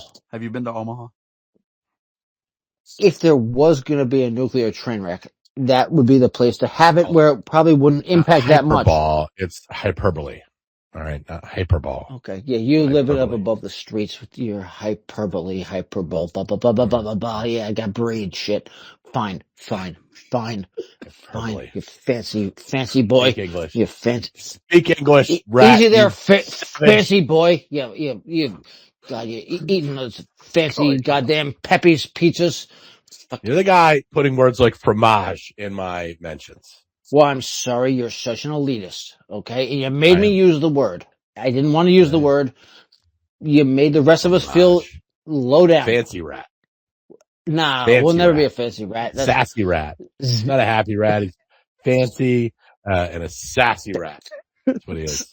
Sassy rat is tournament time. That's when I get Sassy rat. I love it.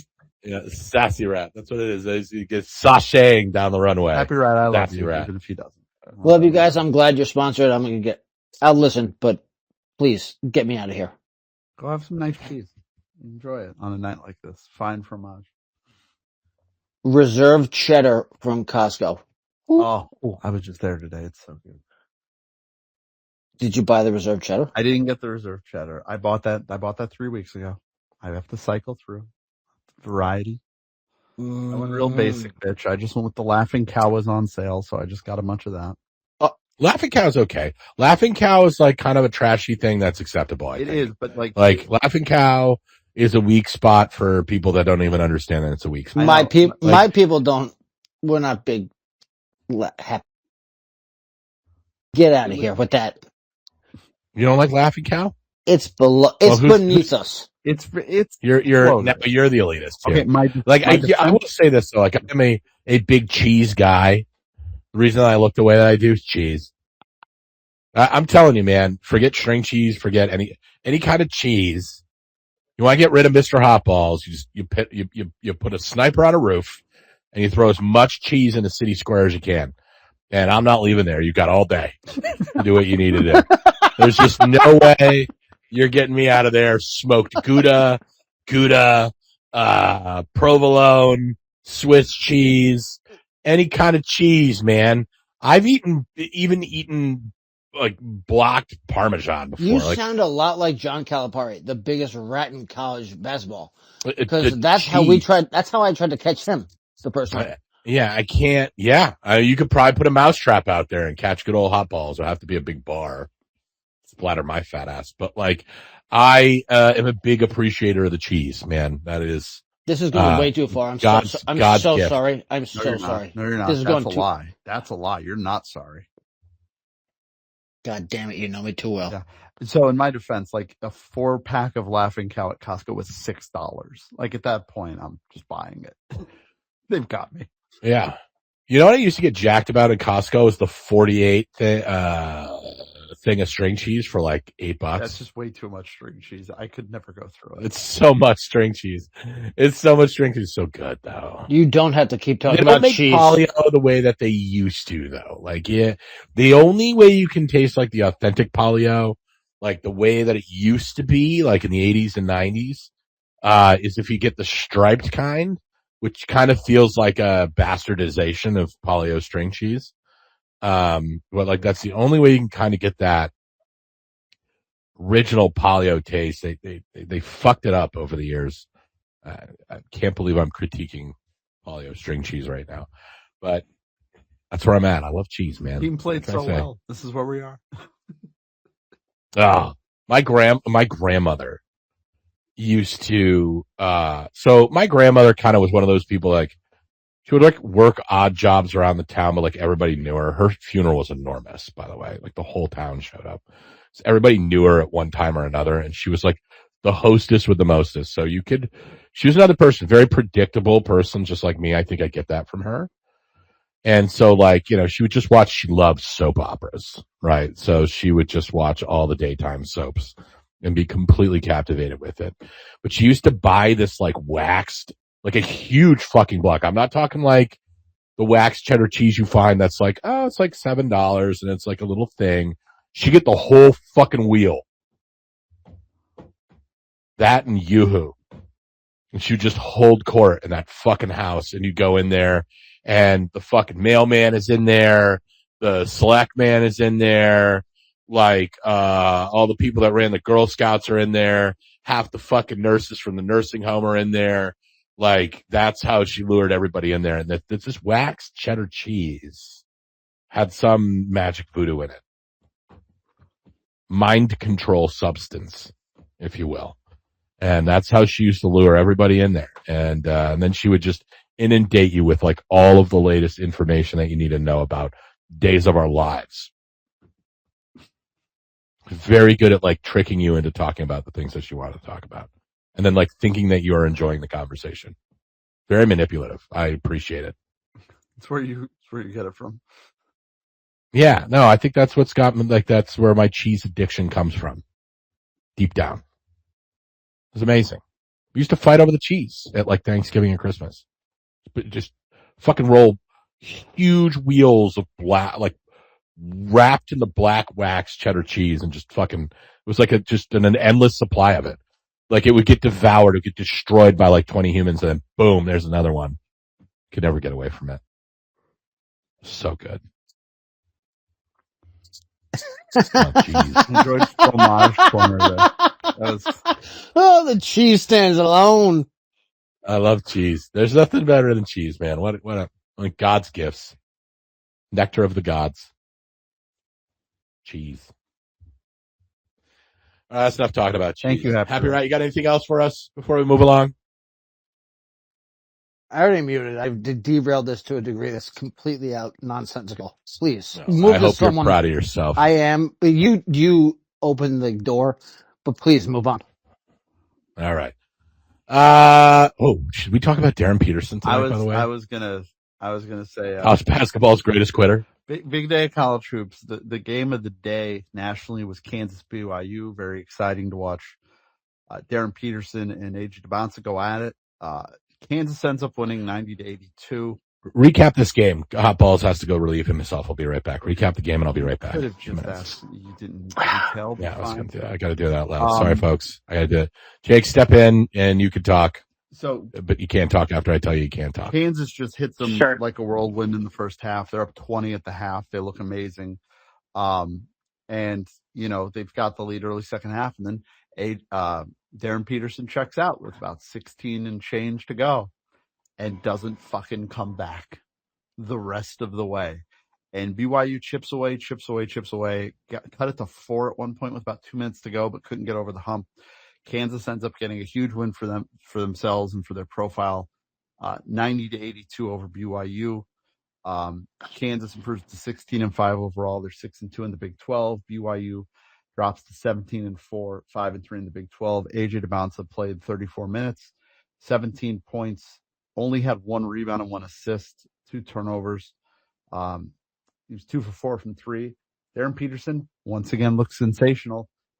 18 points, 3 rebounds, 1 assist, 3 steals, no turnovers. Was 3 of 5 from 3. And then, Jake, he just fucking stops playing. Yeah, 18 points, 6 of 7 from the floor, 3 of 4 from 3, 3 of 4 from the line in the first half. He's incredible when he plays basketball. And then he checked out, as you said, at the 16:46 mark of the second half, having completed a second half stat line of 0 for 1, 0 for 1 from 3, 1 rebound, and 1 foul, and then did not play a single second of a game where Kansas was up double digit. Kansas was up like 20 or something like that, like 20, 25 points in the game. Yeah, it was 20 and then BYU brought it back to within like a single possession, and Peterson did not play. Didn't move an inch on the bench. Like, it was wild, and they got great performance. Flory was sensational. 16 points. Yeah, Badunga is fantastic. 16.6 rebounds, 4 assists, 6 of 11 at the line, which you'll take for Flory. He was great. Bryson Tiller was really good. He led the team in scoring with 21 points, 7 rebounds. They're not a very deep team to begin with, but everybody was really good today. The starting 5 scored just 82 of the 90 points.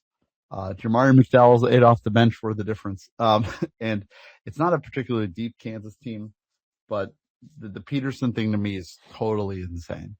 And I can't wait for Hot Balls to get back. And I know how mad he is about this. I can't believe he's a fucking quitter. Can we just be honest about this? Can we stop playing around? His agent left after the first half, by the way. That was the other shoe to drop later tonight. His agent peaced out after the first half. I wonder why. Didn't need to be around to see anything, apparently. I'm going to tell you right now, like, if I was a Kansas fan, I would be apoplectic at this point. Like, injuries suck, man, and, like, they add up, and sometimes they compound, and they get progressively worse. I cannot imagine being a high-level basketball player, whether you're on some sort of made-up minutes restriction or not, and sitting on a bench in Allen Fieldhouse of all places, and what that program means to people there, like the importance that it has to the game of basketball, that program, and the people around it, being in that building, and just like being a competitive human being and watching your team almost blow that lead and just like sit there and be like, And Self coming out and saying muscle cramps. Cool. Stop. Are you kidding me? Cramps is the biggest BS excuse. Cramps? Get the didn't look injured. out of here. I don't even want to hear that shit. Like, Kansas fans should be crazy. If I was a booster, or a guy that was paying NIL, money to these guys, and I was the guy wrapped up with Peterson, I want my fucking money back. This is bullshit. Absolute fucking bullshit that we're doing this. And like, if we're talking about load management, I'm sure Seth Davis will be out there ready to drop to his knees in 5 seconds for some fucking indescribably toxic, damaging horse shit to encourage something like this. But if we're talking about load management, about a player that's played like fucking 12 games this year, what the fuck, man? And like, if I'm an NBA GM, that's not the Atlanta Hawks or the Charlotte Hornets or the New Orleans Pelicans, and like, I'm like riding my career and resting the future of my organization in on a player, like there's like 2 ways you look at this. There's like, he either A, is incredibly injury prone, or B, he doesn't really like playing basketball unless it's on his terms. It's one or the other. Like, and if I'm looking at him, or I'm looking at like AJ DeBanson, which, like, look, his dad's nuts and he's completely self-absorbed. I'll take him because he plays his dick off. Yes, that's for all those things. Like, AJ plays fucking hard, man, and 35 minutes every night he plays his balls off. And as insufferable as a lot of the AJ stuff is, man, he's out there performing. He's doing it. He's doing it. He's going as hard as he can. Doing it every single night. And Darren goes out and fucking, and Pearson goes out and does that in the first half, and then sat. Muscle cramps. In the matchup against like the other guy you're competing with for the number 1 pick, realistically, like knowing all the eyeballs are in there, knowing how important that game is for like your shit and how big it is the game for Kansas's season also. Like that's what's wow to me. Like there's no misconstruing how important that game is for everything. And he did it in that situation. That's Wow. crazy. Like If my big question is like, what happens if BYU takes the lead in this game? exactly what happened? Like What's like Bill Self he doing in didn't an he Elite didn't Eight look game? injured. Fucking nothing happens. He sits there with a thumb up his ass and talks about his muscle cramps. Because this is a big thing, and this is why this gets under my ass. Like it gets under my ass in an extremely unique way because like this is like the worst of modern sports, right? Where you get these fucking kids, man, that don't know shit fuck about anything. And I love most kids. I think most athletes you don't have an issue with, but there's just a fucking class of them that you have now that think like every next step that they take, like that thing exists as like a trampoline or a marketing platform for them to further their careers. And if it doesn't do exactly what they want it to do for them and doesn't move heaven and earth to do it, they fucking don't do anything. They quit. And that's bullshit. You know, and look, like I'm not a Kansas fan, obviously, but like, you know, there's just a point where it's so indescribably selfish. And these basketball programs, and we talk about on the show about all the time about UConn basketball and like what it means to state. It's not a fucking basketball team. It's barely even a basketball program anymore. It's a cultural institution, you know, that like it, for better or worse, right? Like regulates a lot of people's, emotional state for in terms of how they feel about themselves and things happening around them. It impacts their mood. Like the impacts that UConn basketball has on so many other residual things that we just don't even have a conversation about, right? Like, you know, you were talking about last time, you know, Early Mania about, the impact that they play at the children's hospitals. Like these things are really important to the places that they're from, and particularly Kansas, who I love to give a shit about the Springfield College thing. It will never stop, by the way. But like whose role is like very integral in the brand, just to watch a guy go in there and just take a fucking dump on their bench like that is shitty just because I'm like a really talented dude.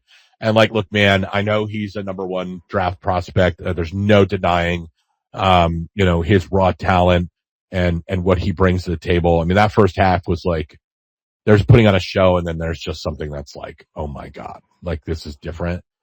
But to like do that and then just, that's what you get from me. Like, fuck you, man. Like, get lost. Like, Kansas couldn't get another dude. Fucking Wilt Chamberlain played at fucking Kansas. Fuck you, man. Leave. If I was a Kansas team, I'd much rather roll with the dudes that are playing hard and want to be there every single day and not coming up with excuse after excuse after excuse to not fucking play. And like, I was like, maybe they need to be mindful about like managing the injury situation because he's got obviously a huge bright future. And like, when you get a player with that kind of like talent upside, like there's obviously a degree of care that goes in all this shit that like you got to think about, consider that like don't necessarily help your program and it's going to make your fan base restless and it is what it is. But like when he goes out and did that in the first half after being cleared all week and his fucking agent, that fucking parasitic piece of shit, gets up and leaves after the first half and he's sitting there fucking screaming about muscle cramps while the guy that's like going to get picked behind him or ahead of him in the draft is fucking taking a dump all over his team and he's just happy to sit there twiddling his fucking fingers because of fucking minutes restrictions or whatever fucking made up insane bullshit. Fuck you, man. Go away. Go bother somebody else. You want to be in the NBA? Fucking sit the rest of the season out. I hate that. I hate encouraging it. It makes me want to vomit into a fucking bucket when I watch Bill Self get up there and you can see it all over his face. You just see it all over his face. Yep. You can And practically that's smell it on his breath coming from the camera. That's why I love what Bill Self absolutely knows what he's doing. He's a Hall of Fame coach. He's been doing this for 40 years. Bill Self knows when he says cramps, how we're all going to react because Bill Self thinks this is bullshit too. and he's done with it. He didn't hide behind the hamstring thing that he's had. He didn't hide behind the ankle thing that he's had, both which are legit injuries that he has had. The ankle was very recent. He could have said the ankle was bothering him. Nope. He said cramps because he knows that Bill Self knows everyone's going to go nuclear on that. Why would he do that then? Because he's fucking sick of it too. It's not a showcase, dude. This isn't a showcase. It's fucking outrageous because, like, right, the three of us went out to Kansas this year. We saw a really, really good Kansas team without Darren Peterson that came really close to beating the now number 2 team in the country, right? We've seen them when he's out. To be able to miss out on that is incredibly disappointing. And so today, in a game like today, in a game where you mentioned his manager, he had Sam Presti, the GM of the Oklahoma City Thunder. He had Brian Wright, the GM of the Spurs. Sean Marks, the GM of the Nets. And the president of basketball ops for the Pacers, Kevin Pritchard. And he knew that everyone was there. All those people were there. So many NBA scouts. His own agent in the building. Maybe some of the biggest national attention that he might see, Saturday 4:30 might be pretty good, right? And obviously AJ is there. He was the 4th best player on the floor tonight, right? DeBansa played better. Richie Saunders was the best player on the floor all evening, 33 points on 11 for 19 shooting with 10 rebounds. And then Bryson Tiller dropped 21 and 7. And then Peterson had a great first half. And then just sat the rest of the game. If I was a Kansas fan, if I was a fan of the University of Kansas, I'd be so, so happy that Darren Peterson was on my team, but I'd be asking myself over and over again, why does it seem like he doesn't want to play for the team? Right? Like in a game as big as this, right? Like, I could understand it if you dropped 18-3 on a 6-for-8 shooting line against, respectfully, Bobby Hurley's Arizona State, and then was like, okay, I'm done. That I can understand. But in a national game, a nationally televised game, the 1000th game ever played at Allen Fieldhouse, against, like the previous conversations have said, the guy that's fighting with you for the number 1 overall pick, you're going to sit out for the rest of the second half. Cramps is one thing, and I agree with Hurley Mania in saying that Self knows what he's doing. Cramps for 40 minutes? For 40 minutes. For 40 minutes of actual time, not game time, but of, actual time. He was cramping for 40 minutes and could not play. I don't buy it. He's still going to go first overall, or second or whatever, right? I don't think any GM that I just named walked away saying, oh, well, the kid's not talented, right? To knock him off of the first overall pick, right? But in a game that important with so many eyeballs on you, I don't know why you would sit out. I don't know why you would do, and this, again, right? This all comes with a caveat of you got to make sure that he's healthy for the NBA. He's going to have he will most likely have a very long and very successful NBA career. And you don't want to screw that up, I guess, in a regular season game at Allen Fieldhouse against a really good BYU opponent, when in a couple of months you're going to be playing, the Knicks or the Celtics or the Lakers or whoever. But for right now, in the middle of all of this, it's a huge game with massive implications, and I think you should be playing in it. I don't see how. Show why this is the direct. Here's why I should be number 1 and he shouldn't be, and you're sitting on the bench. You're sitting on the bench. You're sitting on the bench watching Richie Saunders have a better game than you. When you had all the momentum in the world in the first half, awesome, you just decided to sit down, and then you saw Richie Saunders have a better game than you. Which, by the way, Richie Saunders, make him like a top 15 pick. I think he's going to be phenomenal. But to Hotball's point from earlier about Seth Davis, don't you worry. There is a Seth Davis tweet. Quote, Yeah, if he you're fucking sucks, man. if you're blaming Darren Peterson for what's happening, you're doing it wrong. Kid desperately wants to be out there playing. Why would he have gone to Kansas otherwise? Short of his leg being amputated, he's the number 1 pick in the draft. Why would he have gone to Kansas otherwise? I imagine that it would have to do with a massive NIL bag. Yeah. Like I would just imagine that it would have to do with that. No, I can't believe that dude even has a fucking AJ platform DeBance's anymore. at BYU Fuck because he Steph. fucking That loves the idiot. Wasatch Mountains. Come on, dude. Like, we know what's going on here. Let's be adults. Jesus. And my question on all this is, what if that's like an Elite Eight game? Yeah. Yeah. Is he But, not oh, man, playing I don't know. minutes? Final Four game. We could Yeah. see him in the Sweet 16 and be like, man, nice effort for me today. Got my 20. Smell ya. Like, I just don't give a fucking shit about players like this. Like, this shit makes me so angry on so many levels. Like, can you imagine? Like, here's the thing about how fucking brain dead this is from Seth Davis, by the way. Like, I can't imagine being at a point where I'd just like ever feel like it would be productive for college basketball to bring up topics of conversation as to whether like anybody that's like a top 10 prospect in college baseball and in college basketball should just like sit a lot. How about fucking none of them?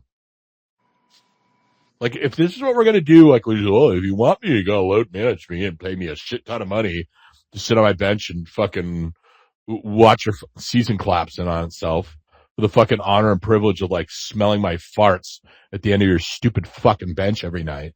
Like, the fuck are we doing, man? Like, how is this good for college basketball? Where one of its 2 most talented guys is just like, well, I got muscle cramps, so. Fuck him. And I get it. I mean, we're all sitting here going, well, you know, he's got a really long NBA career to think about, and blah, blah, blah. Well, so did the SAR kid that fucking got drafted first overall 2 years ago that fucking sucks donkey dick that Steph Castle is 9,000 times better than.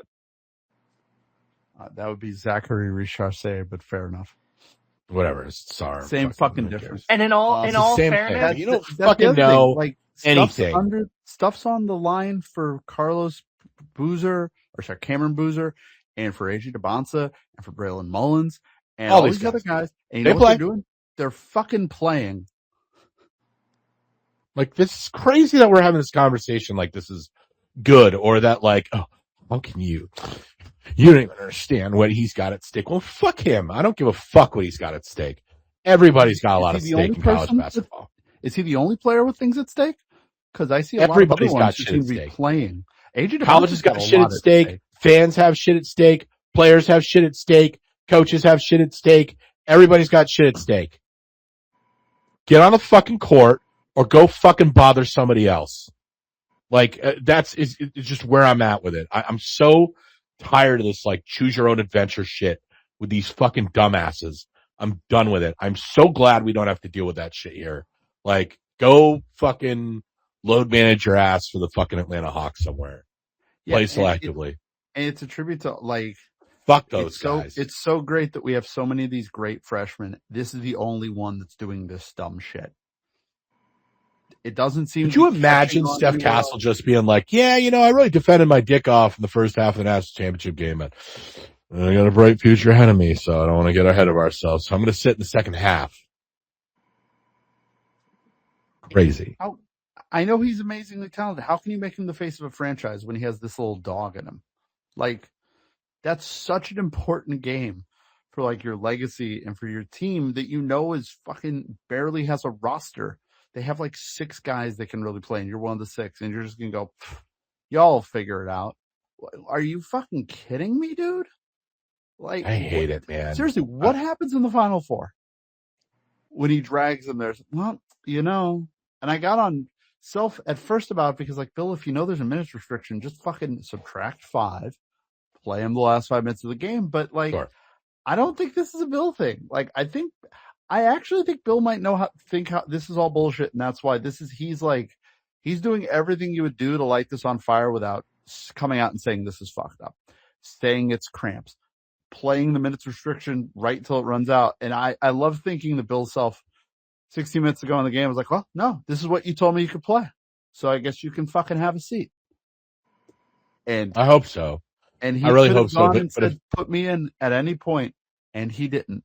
But if that was my program, like, I'd literally run this kid's career over, run his fucking feet over and just run him out and just be like, dude, you're done. Goodbye. Enjoy the draft. Like, I couldn't imagine being a caretaker of something as important of Kansas basketball and anything other than that being the position.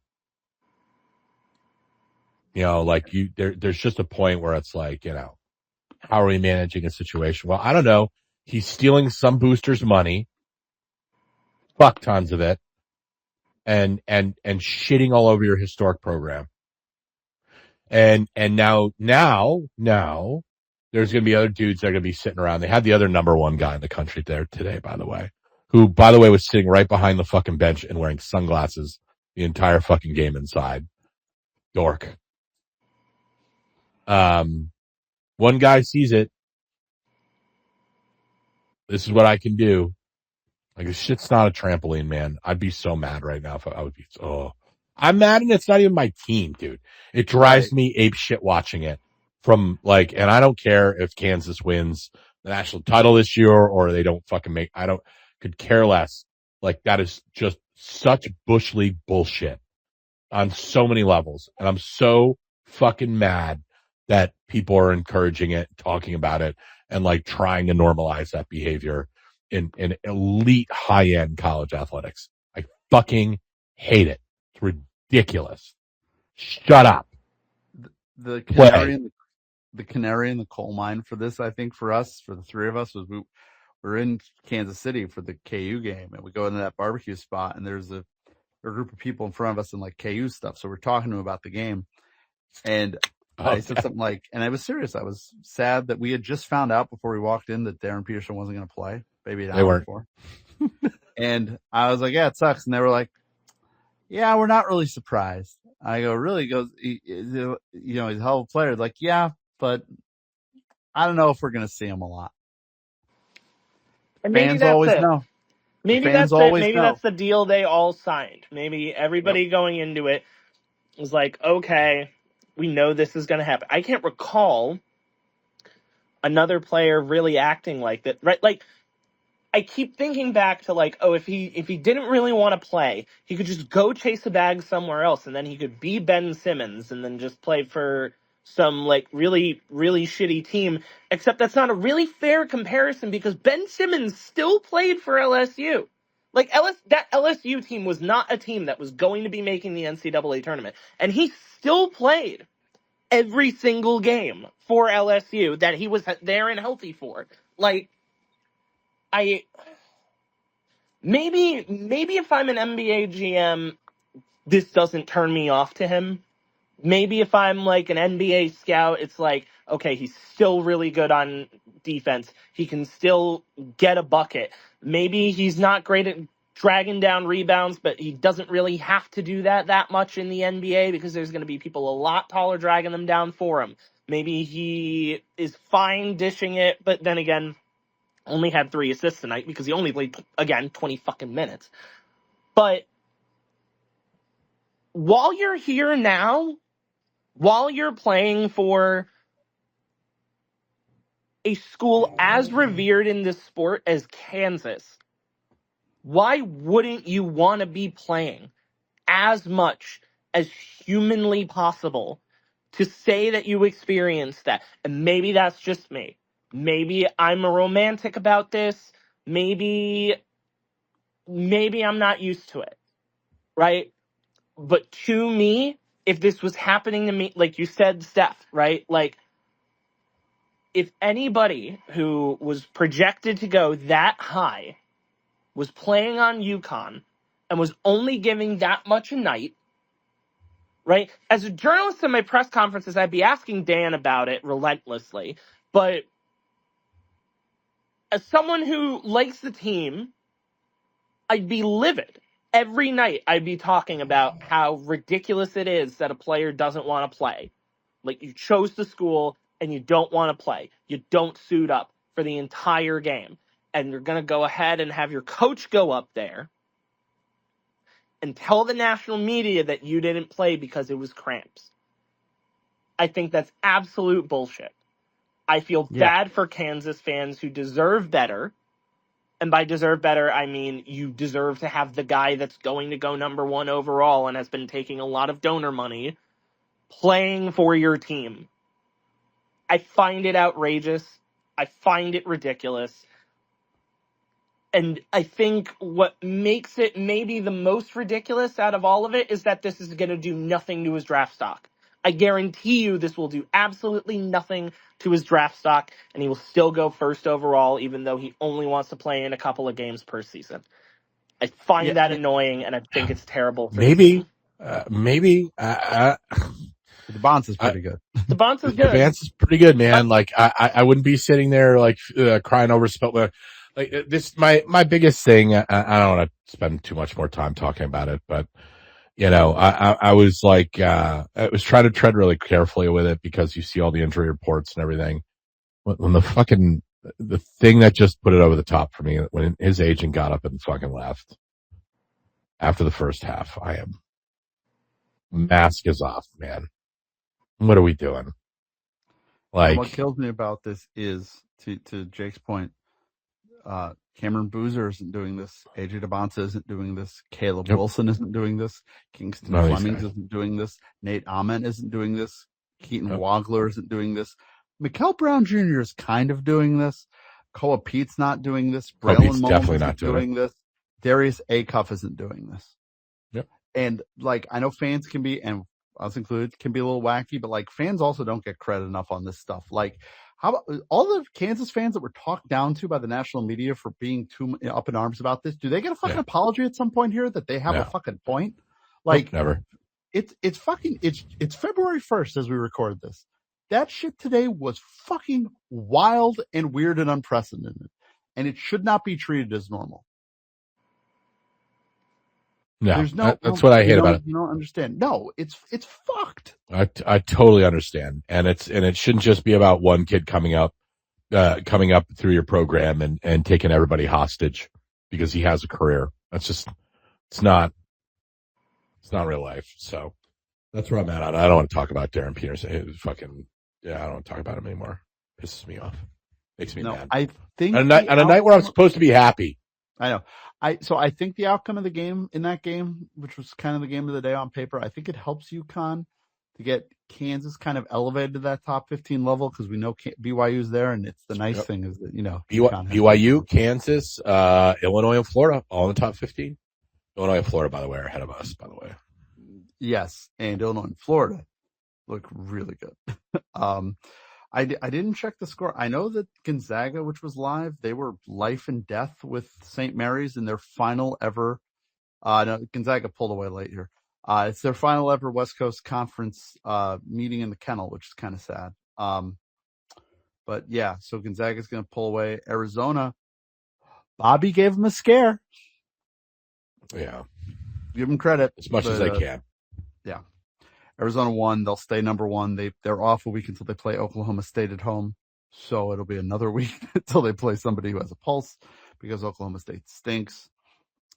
The big result of the day, well, there's two. The funniest one is Kentucky winning at Arkansas. Of course that would happen. A game that had 6 technical fouls. And Texas Tech losing at UCF. UCF's really impressive.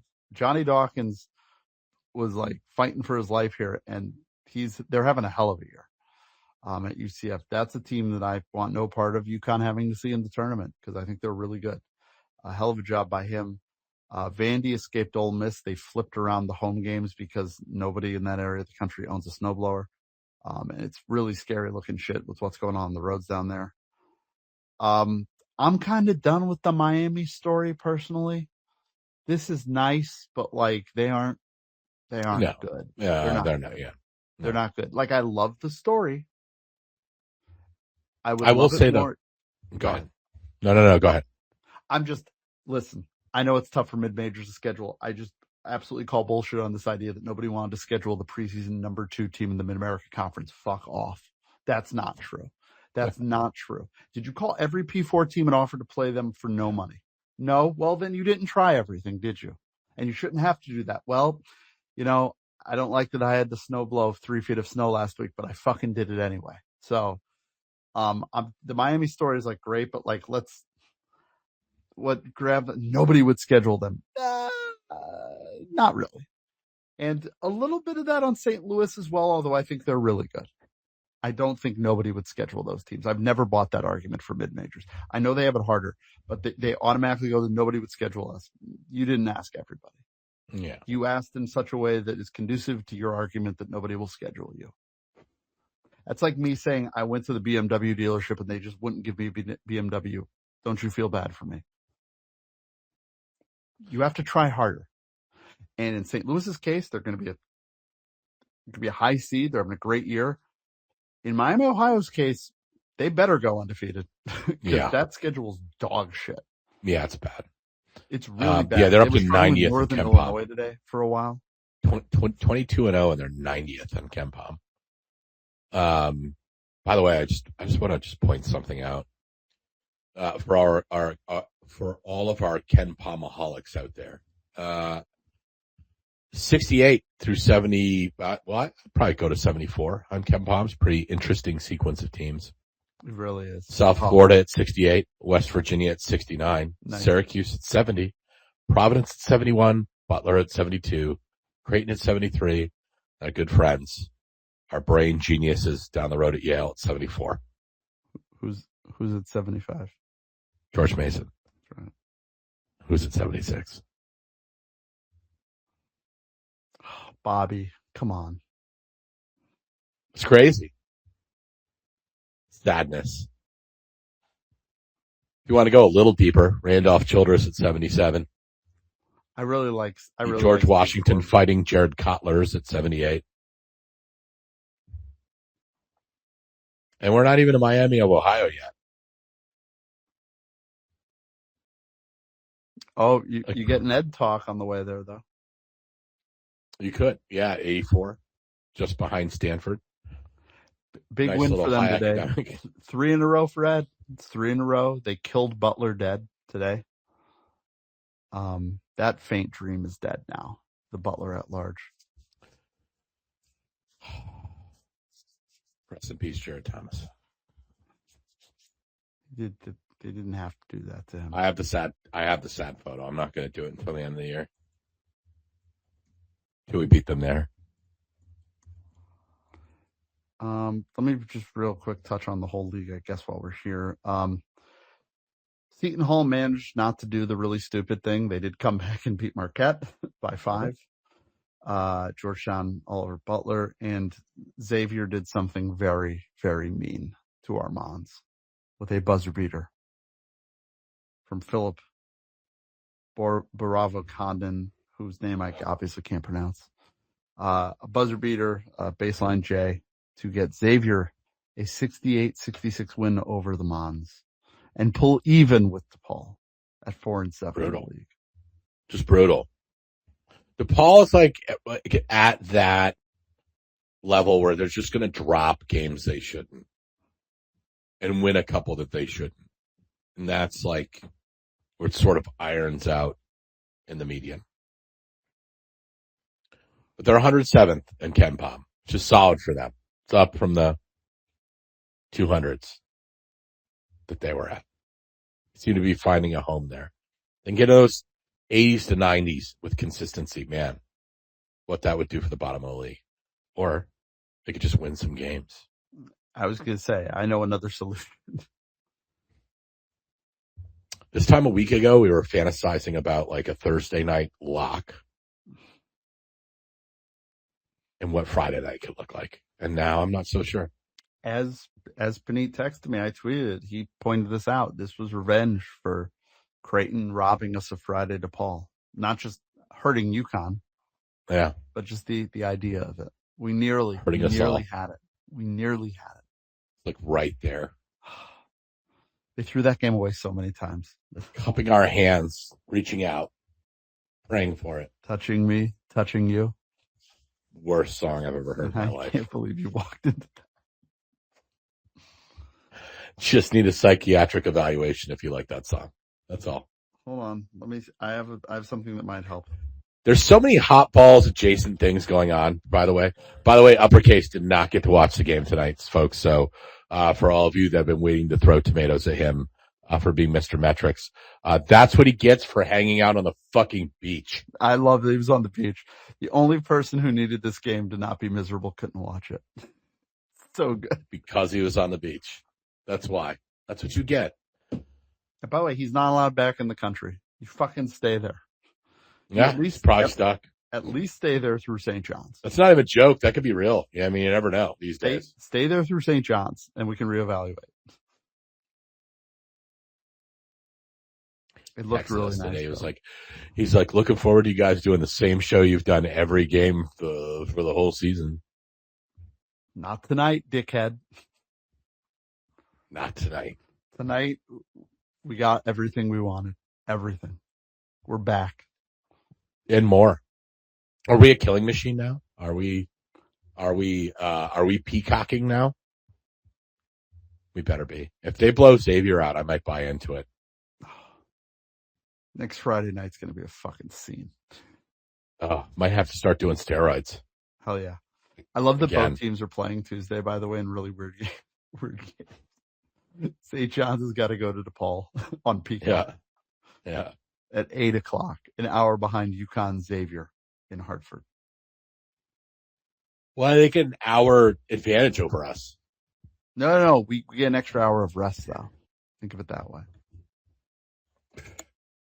Whatever.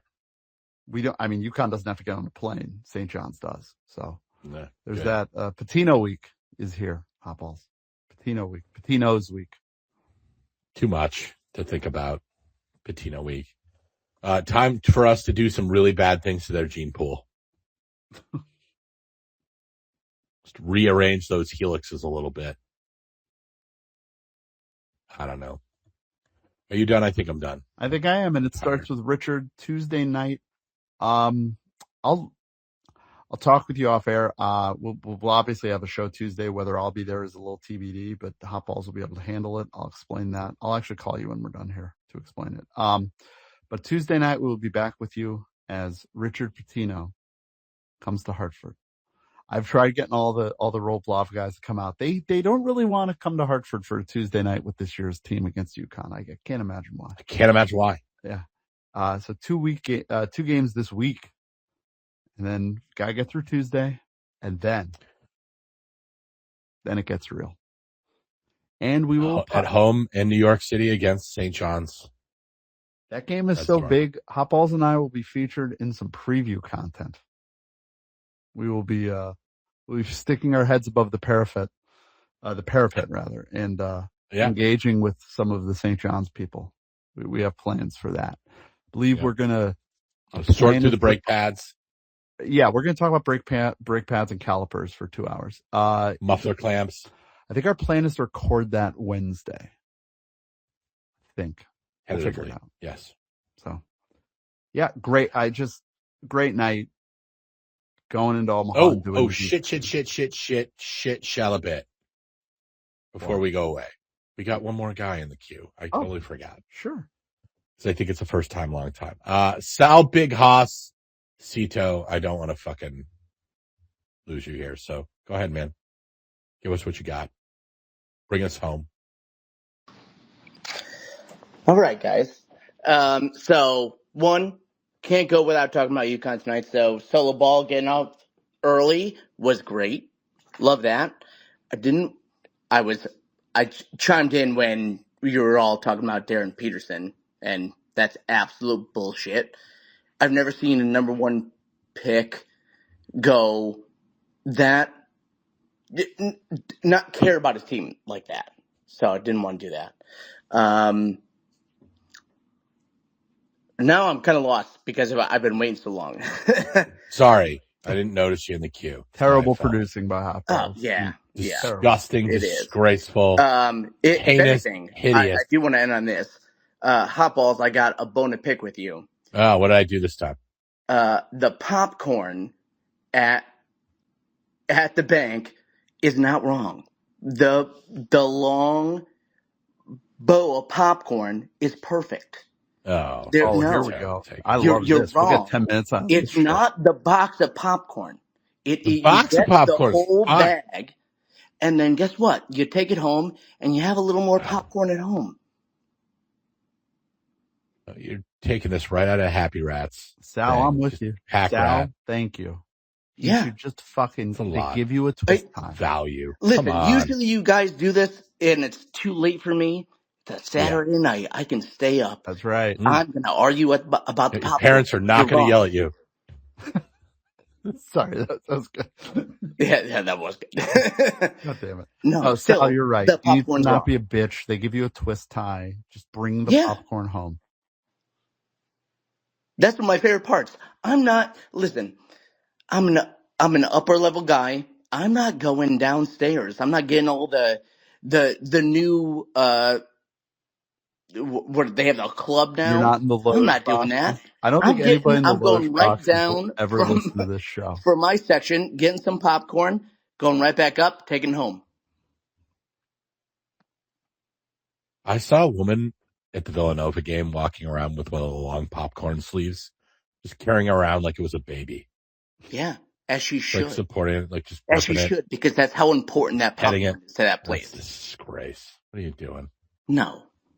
What's You're 3-day-old popcorn? What are you even doing? Just pop your own shit.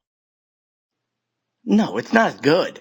That's good popcorn too. I can understand doing that at UMass. UMass's boxed popcorn Oh, is here we like go. a fine delicacy. No, That is a don't- different listen, level. I never want to be popcorn. compared to UMass. At the People's Arena, it's different. It's the gigantic sodium bomb, and I have It's enough so health much things salt. going against me. It's so much salt. Yeah, I mean, it's like playing with fire. And it's on a Nope. weeknight, so you're not drinking. Nobody believes that, but it's true. Exactly. Well, Yeah. it's that. He's And not this year, drinking, it was Sal. honestly, we got a couple weekend games. We got good weekend games at XL Civic Center, People's Bank. Who the fuck knows what it's called? The But People's Arena. yeah, the People's Arena. I'm still But yeah. wrapping my brain around Valentine's Day, 8 p.m. at Gamble for Georgetown. I might will Ed be my Valentine? That's all I want. That's all I want. Also, I tried to look at tickets for, like, I don't have Gamble tickets. I tried to look at the ones for, obviously, Seton Hall. I wanted to try to see Alex go home. Get $200 right now on the second market, on the tertiary market. You just got to play chicken with it. I know.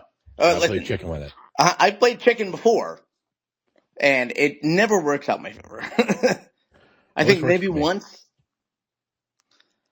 I've really listened sick. to your advice on the Big East tournament. One game, nailed it. The Big East championship for when we played Marquette. Oh, great. Paid $70. There you go. If I do it again, nope. So you're right. It's chicken. The semifinal session last year had St. John's in it. So that. Oh no, I know that one. No, I was there already. I already had tickets. No. I already bought those. There you go. 'Cause I knew that was going to be that high. But you know, all in all, playing chicken, it's a tough game to play. It's only for the on break. the wrong side more often than not. It's a tough game to play. It's only the strong survive. It takes discipline, takes dedication, takes a certain level of rage and persistence. But once you get there, it's a different level. But I'm sorry to interrupt you, but man, this guy getting his wig knocked off just gets better and better every clip. So apparently, and we'll kind of end on this here. Not only this guy's wig get punched directly off of his head. Weeks ago, he had apparently posted video of him like he was getting that actual haircut. Oh no, no, you can't. Oh yeah, no. And then he had an interview after the fight where it was like, oh yeah, he punched that shit straight off my head. but then see his wig ended up in the front rows of the fight. So people put it on an actual chair. But that's not where it ended, folks. People were passing his toupee around like a Pokemon card and putting it on their heads. And there's a photograph of I should say, a very buxom lady putting his wig on her head ringside.